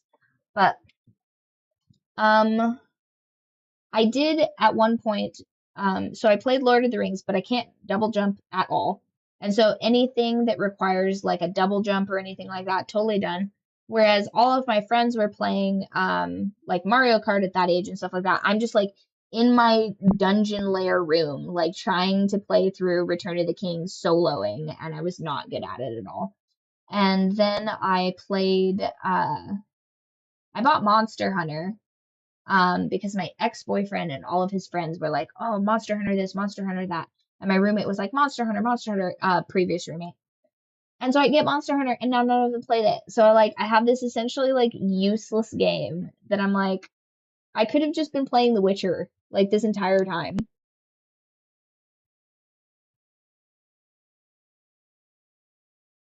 Practicing drawings. I mean, I draw a little bit. I'm not that good at it, if I'm being honest. I wish Procreate had a lasso tool. I think that that would help. Because kind of like shaping it out and stuff like that is sort of fun. I practiced the other day. I want to say, is this, oh, I don't know what this is called. Where's my apps? What are these? Nope. Just, okay. I did artwork out the other day. Promo. Uh, well, like, they insisted, they were like, no, no, play, no, get this game, get this game. I'm like, and like, I sort of hate being like a little bit of a logic rock about it, but I'm just like, guys, this is like a $60 game. Like, are we actually gonna play, or is this gonna be a game that I like purchase and then like you guys are never on at the same time as me, and then I just have this like game that I don't necessarily enjoy? Like, I'll play it, but like I only want to play it if I'm playing with other people. And they're like, yeah, dude, no, we play it all the time. We're playing it all the time. We're playing it all the time. I get that game, and then they played. They're kind of haters though, low key. They played, I think, Rocket League or something like that. And I'm like, you've got to be kidding me. Like, I mean, I will say this, they did totally rope me in with the fact that you have like a little kitty cat companion. Like, they got me on that one. But like, if I'm just gonna play Monster Hunter, like, why wouldn't I just replay The Witcher Wild Hunt for like the third time? You know what I mean? Like, why wouldn't I just play like a book accurate version of like The Witcher one more time? You know? Because I feel like that story is far more stimulating to me than like, let's kill this like, I don't know, Razorbeak for like the third time. And it's just like, no, I'm not really into that. And it's like all the armors, like, I don't know, it feels Monster Hunter to me feels like early like 2010s WoW, where it's like go find 13 antlers and you're like, okay, and then you kill 100 deer and you're like, this is crazy. Yeah, they baited me for sure.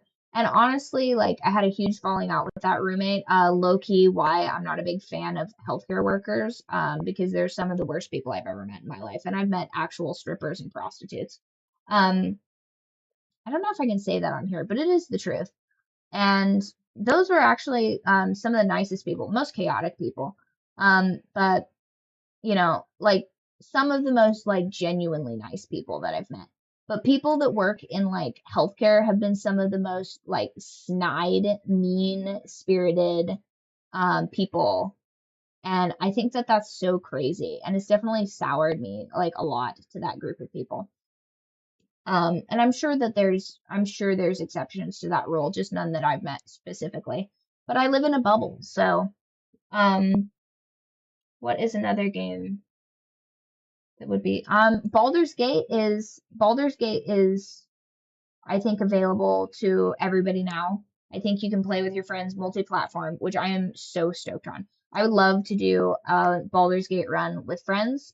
That would be super sick. I don't know if you all have to start like level one together, if you can just like jump in with your friends or whatever. But that would be sick. Would very much like to do that. Because it's basically D&D. Like it's D&D, but it's like a given campaign that everybody's played. But everybody plays it a little differently. And so I think that you could still get kind of a unique experience. I want so badly for them to just digitize D&D. Like so desperately I want that.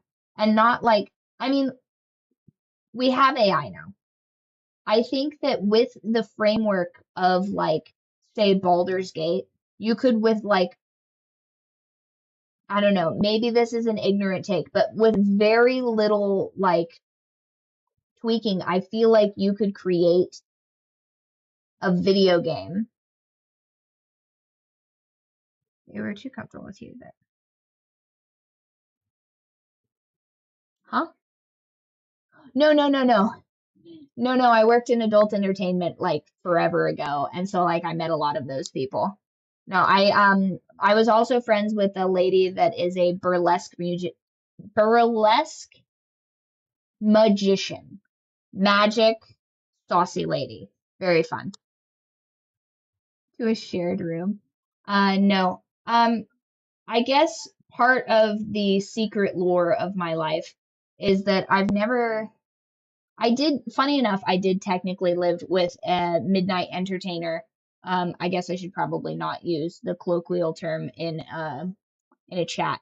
But I did live with one of those ladies, but funny enough, that was in college. I lived with a girl that like wouldn't pay her rent, and her solution to not paying her rent was to just bring home random dudes. And I was like, yeah, this is not a sustainable way to live, and also you're an insane person.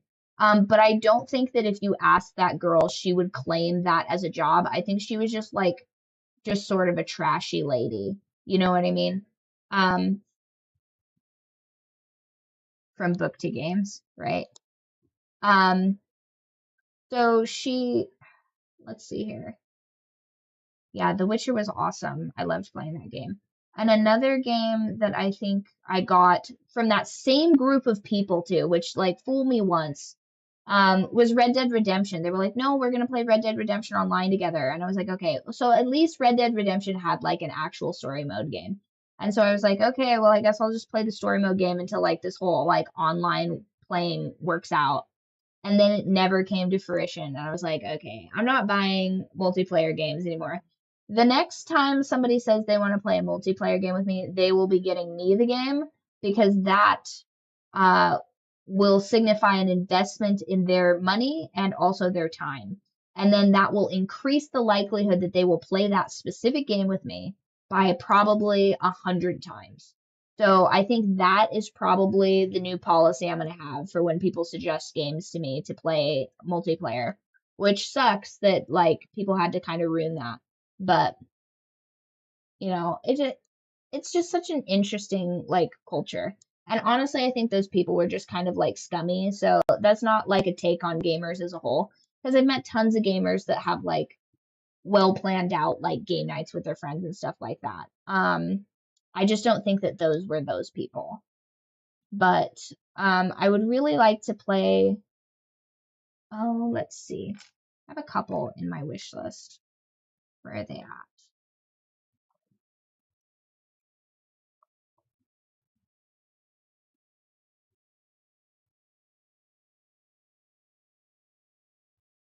I could do that. I try and only use the high seas on people that deserve it though. Like giant multinational corporations that have not been doing what I want to do, um, storytelling wise for near on a decade. I think it's probably fair to set sail on something like that.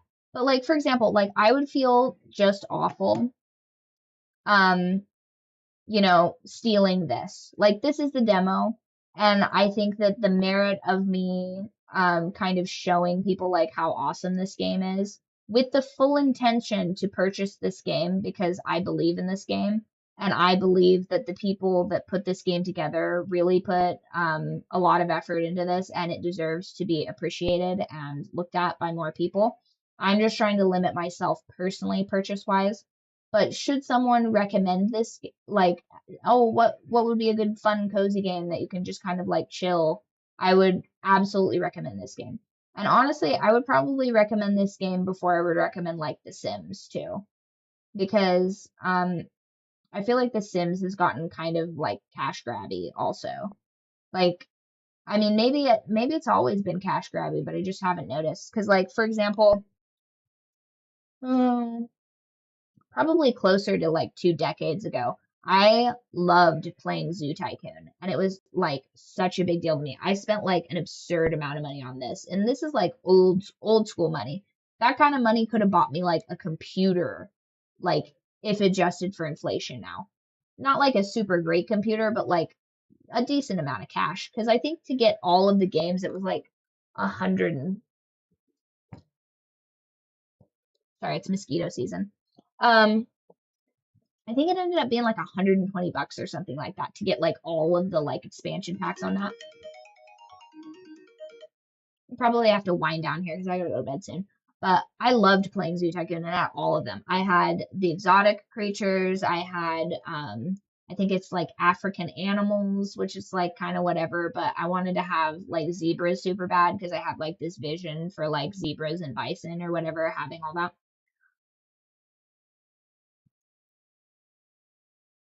Oh, nice. Bear the Adventure. Mobile? Is it kind of like uh,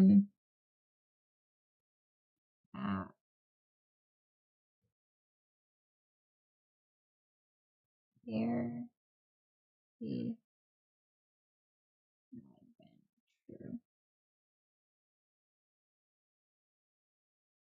Super Bear Adventure?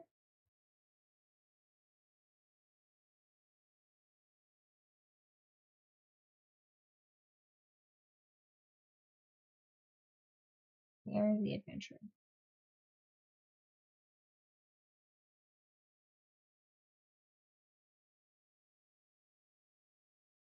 Do you mean Super Bear Adventure? It's like sort of like a Minecraft looking bear. But anyhow, like this game, they put a lot of effort into it. And like, I think for movies for a while, because I was like so certain that they were going to, and again, this is alleged if anybody takes this bit of satire and comedy out of context, then that is not my intention.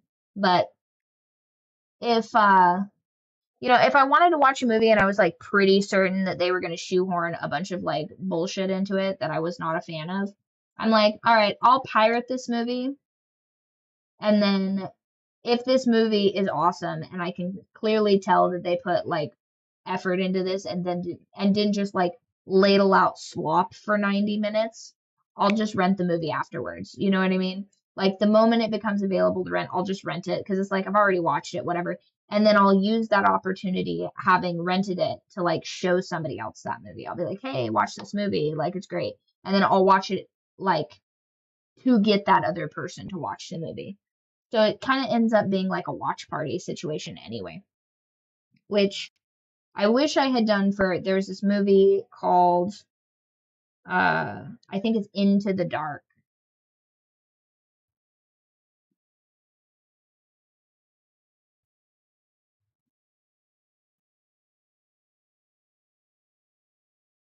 movie. I think not the TV series. Not that.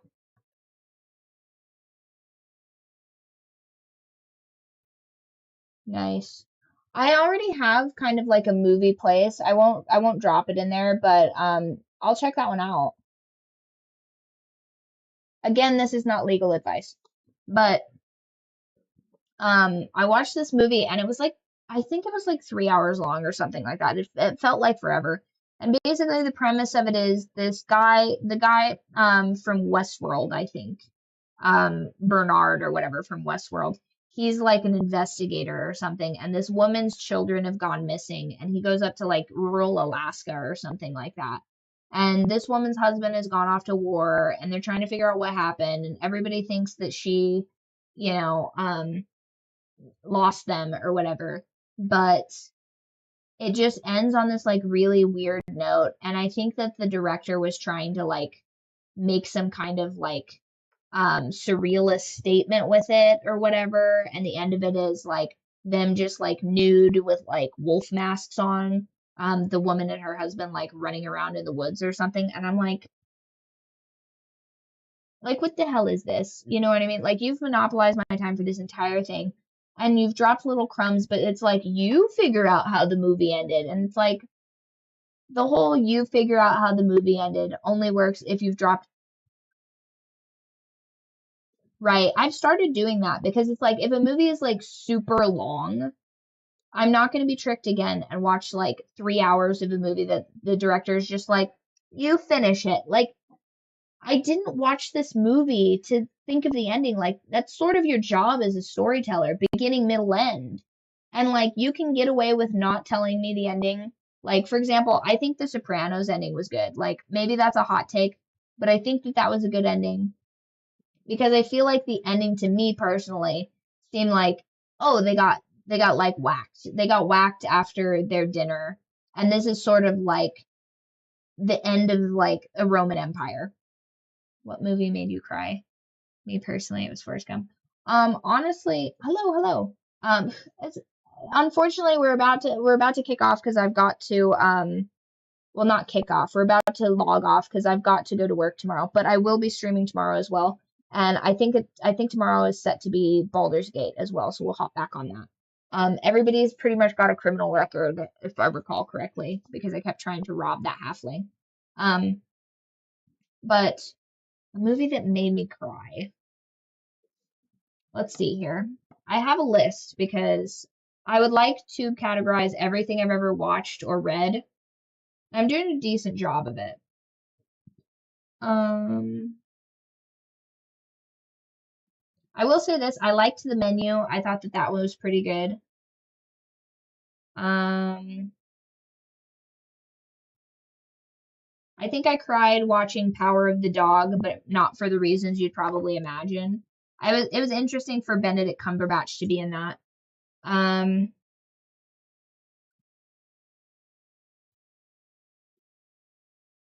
let's see.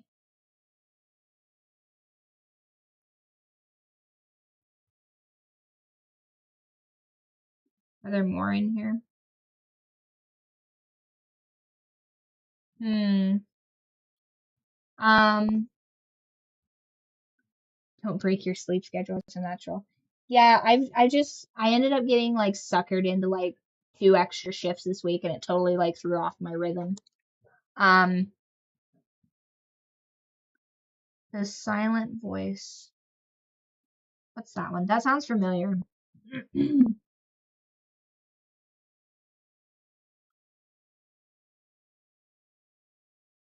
Oh yeah, I liked that one. I like that one. I also liked there is there's an anime with this older woman and this younger boy that's wanting to be a cobbler, and I wasn't a big fan of the age gap. I understand why they did it that way because they had to have the characters have like different they had to have them have different schedules and like secretly meet up and stuff, but like I like that they just kind of like casually gloss over the fact that that woman's like trying to groom a teenager. But I thought that that was kind of sweet. Not the grooming part, obviously, but the fact that she was like, "You should be a cobbler," and he was like, "Okay, cool."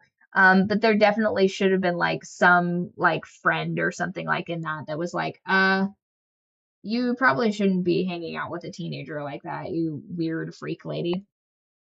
But I thought that it was kind of cool that they showcased the fact that there's a lot of like dying crafts. You know what I mean? Because like I think there's a list on Reddit or something like that where it's like crafts that are going extinct because like young people aren't going into the trade anymore. And a weird background lore.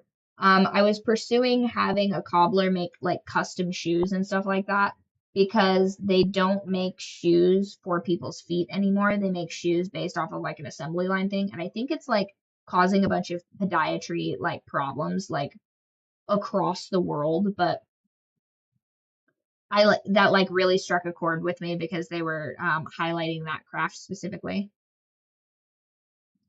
Yeah, when are we all gonna like rise up and be like, no more 100-year-old sorceresses that look like they're 8 years old? Like, I'm so sick of that, and I don't know why it keeps persisting. I watched this one anime where it's like this woman gets reincarnated and she comes back as like a 12-year-old, and I'm like, oh, cool. Like, this is probably like the other animes where I watch where like obviously you would like come to a realization like once you become like sort of self-actualized as your own person and have your own like sort of thoughts and like and then you do a time jump, right? Like obviously you do a time jump. You start off and you're like, oh, I'm 8 years old and I'm like drawing a picture and I'm like, oh my gosh, I remember being an adult finance dude. in like Japan in the 1960s or whatever, and now I'm like in a fantasy world or whatever, and you have that realization.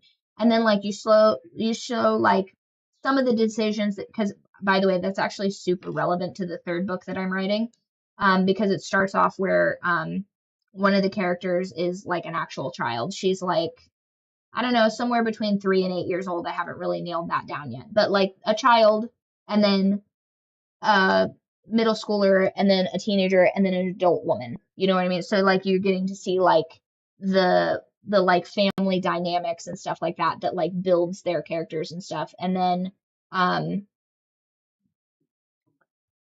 no, for real.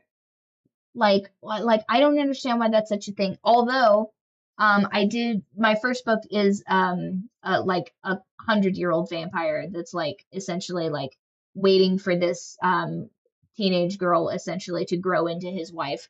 So like there's gonna be an element of that to a degree, but I think that you can, it only works the one way. Like you can't have like somebody in a child's body with the mentality of like a 500-year-old person. That doesn't make sense. But for example, elves don't mature until they're like 40 years old. So Legolas is kind of like a whiny teenager until he's like 100 years old. So if you have a long-lived race, you can have like kind of a ditzy, naive version of that in an adult-shaped body. But it doesn't go the same direction the other way. So like circling back to that anime, the premise of it seemed cool. The premise of it is like she's been reincarnated. There's this god, and there's this foil to that god, and this guy is like, he is like the regent that is ruling under this one god, and he can't be with somebody that's, I, bit of a weird plot element, but I guess sort of makes sense. No, thank you. Yes, absolutely. I'm not a big fan of the Magic Girl era where they're like an 8-year-old, but they're like super powered. You know, it's giving Miss Marvel in the worst way. And Miss Marvel is like also not a big, I'm not a big fan of the whole like femme MCU where like girl boss power. And I'm like, yeah, sure, she like 1v1 Thanos. Why didn't she do that in the first movie then? You know what I mean? Like if we were just gonna girl boss this all up, if kids and women can just beat the brakes off of like essentially a god mode on steroids or whatever, what are we doing here? You know what I mean? I don't want to live in a world where like this is just topsy turvy. You know what I mean? It doesn't make any logical sense, and it completely negates the hero's journey. You know what I mean? That's why, like, honestly, I think that's why villains have become so popular because, like, you can't just God mode a villain. You actually have to write a plot for it. Like, you can't do plot armor for a villain. So there's a little bit more risk to it. They have more to lose. Whereas the hero, you just Naruto 5000 that, and then you're like, oh, I guess all of a sudden he has the power to defeat the enemy every single time. Ridiculous. So I'm watching this anime, and it's like, oh, she's 12 years old, and they're like, yeah, I can't be around women that are mature because then this evil goddess will like infiltrate them and like try and murder me and murder everybody around me. I'm like, that's kind of an interesting concept. So like they solve that, right? Like they imprison her or something like that, and they think everything's good, and then that becomes a problem later, right? No. They insisted upon making this character be an adolescent for like the entire like 13 episodes. And I'm like, come on, there's got to be a time jump here somewhere. Time jump, time jump, time jump, time jump. Where is this time jump? No time jump. And then at a couple of points, they like are ambiguous about her age, and they're like, oh yeah, she's like, when she's 14, when she turns 14. And then at one point she's like, I'm 12. And I'm like, that was kind of funny, but they didn't mean it funny. They didn't mean it in any kind of like poking like fun at this whole like nonsense trope where it's like this guy's clearly a creep, right? Like, and I guess like the age gap isn't that crazy, but like a 19-year-old and a 14-year-old is weird. Like, can we agree that that's weird? And I'm so sick of seeing it in anime. Like, you guys took the time to draw all of this to get voice actors, and you couldn't just not? You couldn't just not, you know?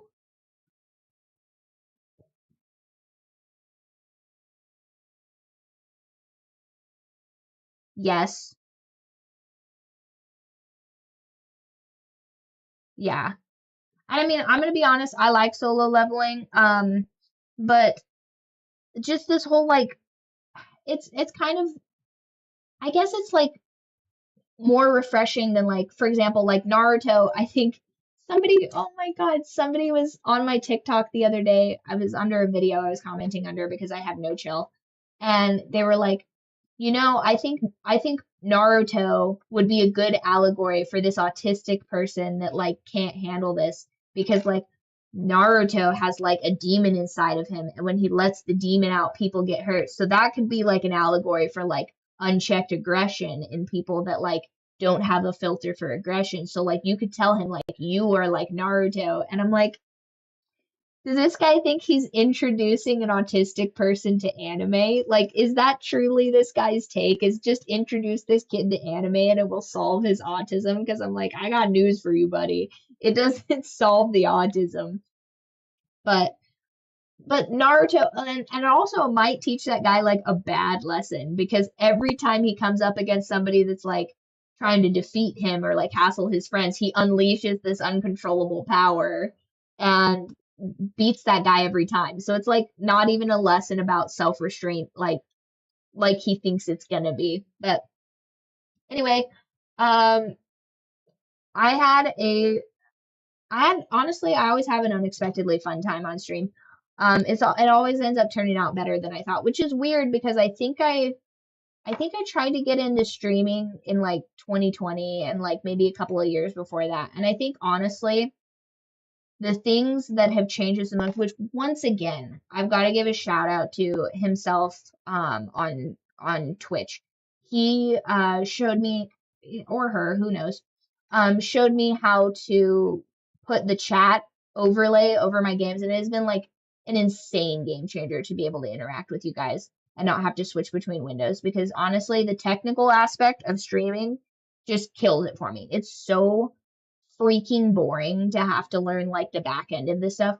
And I think if you want more people to create content and you want more people to stream or just make videos or do that kind of stuff in general, you've kind of got to make it idiot proof. Like, I don't want to have to learn 10,000 things. I kind of want to just be able to like go live and like for the most part, everything works. Like to make it like super polished and super pretty and like branded and stuff like that, I could understand that being like a level or two above. But just the ability to be able to read stuff on chat. Like I'm surprised Steam hasn't figured out how to like integrate multi-streaming chats in their overlay because I think that that would be a huge game changer for lots of people. Because clearly this is a solution that needed to be fixed because there wouldn't be like duct taped version solutions to this across the internet. But I had not the brain power to solve this problem on my own. So kudos to that person for showing me how to do that. Very much appreciate it. 10 out of 10. And also another shout out to AE on Discord. And I guess he's on Twitch. I think he was on Twitch, but also YouTube. No, he's on YouTube. For helping with the delay, fixing the delay on there, although there is still a bit of a delay for YouTube. But now with this chat thing in here, it doesn't matter too bad. And also everybody is welcome to join the Discord. I think I have a link on Twitch, but let me just pop that into the chat so you guys can join the cult and give me all of your anime recommendations and game recommendations. I really do appreciate it. You guys kind of make streaming fun, and I very much appreciate it.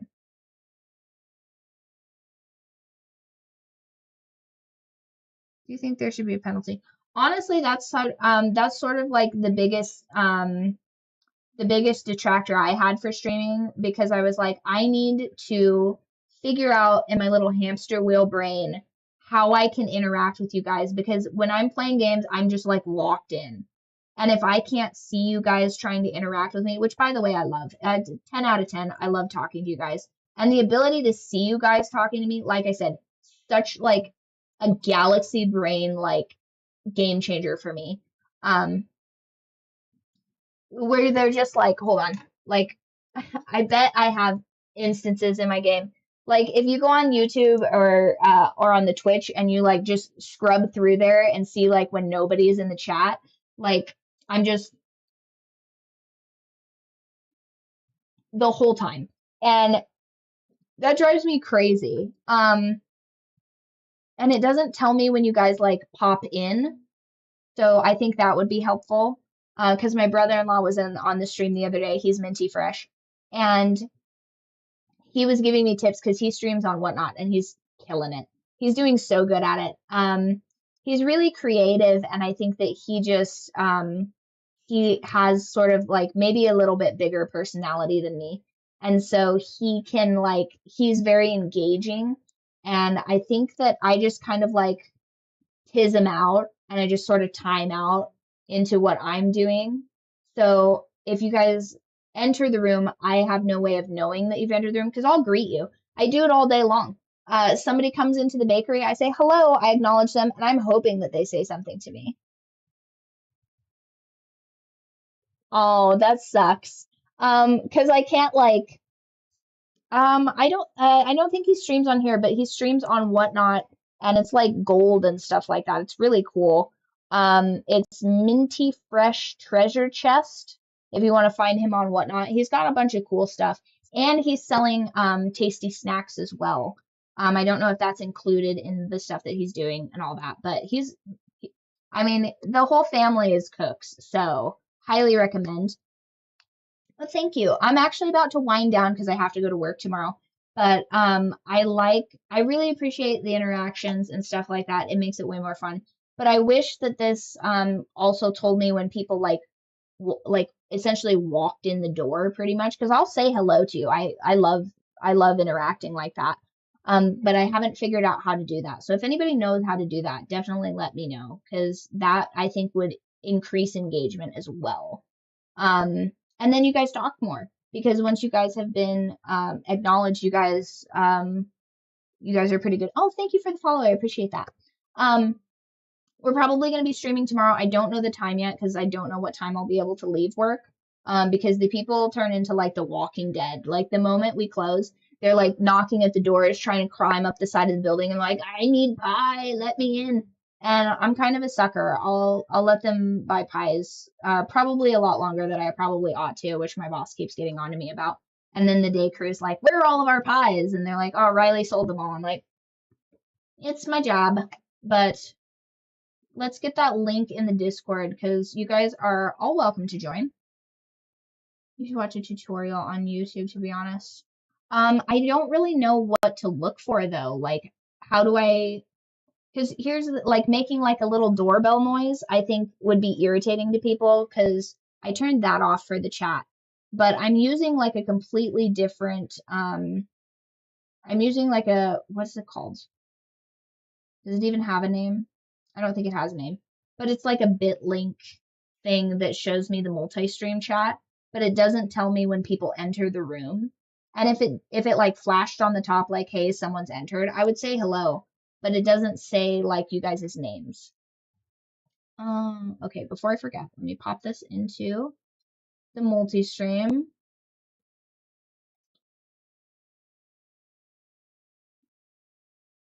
And I looked at a bunch of different things to improve our Discord. We play Wordle every day, which is pretty fun and sort of on right. I do have to kick out so that I can do work tomorrow. But thanks everybody for watching. Go ahead and join the Discord if you want to talk to me when I'm off stream. I am on there every day. And if you talk, I'll talk back to you. It's impossible to out yap me. So we talk about books and nature and cooking and health and fitness and kind of stuff like that. And also I have I have chickens, and so we talk about like farming and like gardening and stuff like that on occasion when I belay them into that. But I will be finishing my second book here soon, and so then I will get my first and second book finished through the formatting process, and then eventually I'll be selling those. But I'm probably just gonna have those for free on ArcReads for a while because I mean, why not? and then I'll maybe I'll just sell them like when I finish with the third book, you know, like there's like no rush, you know. But thank you, you guys, for being on here. And yeah, 2 minutes 15, that's not too bad. I will see you guys tomorrow. Also, the Discord tells you announcements on stream. So if I have like a surprise stream like this, it'll let you know. Thank you to both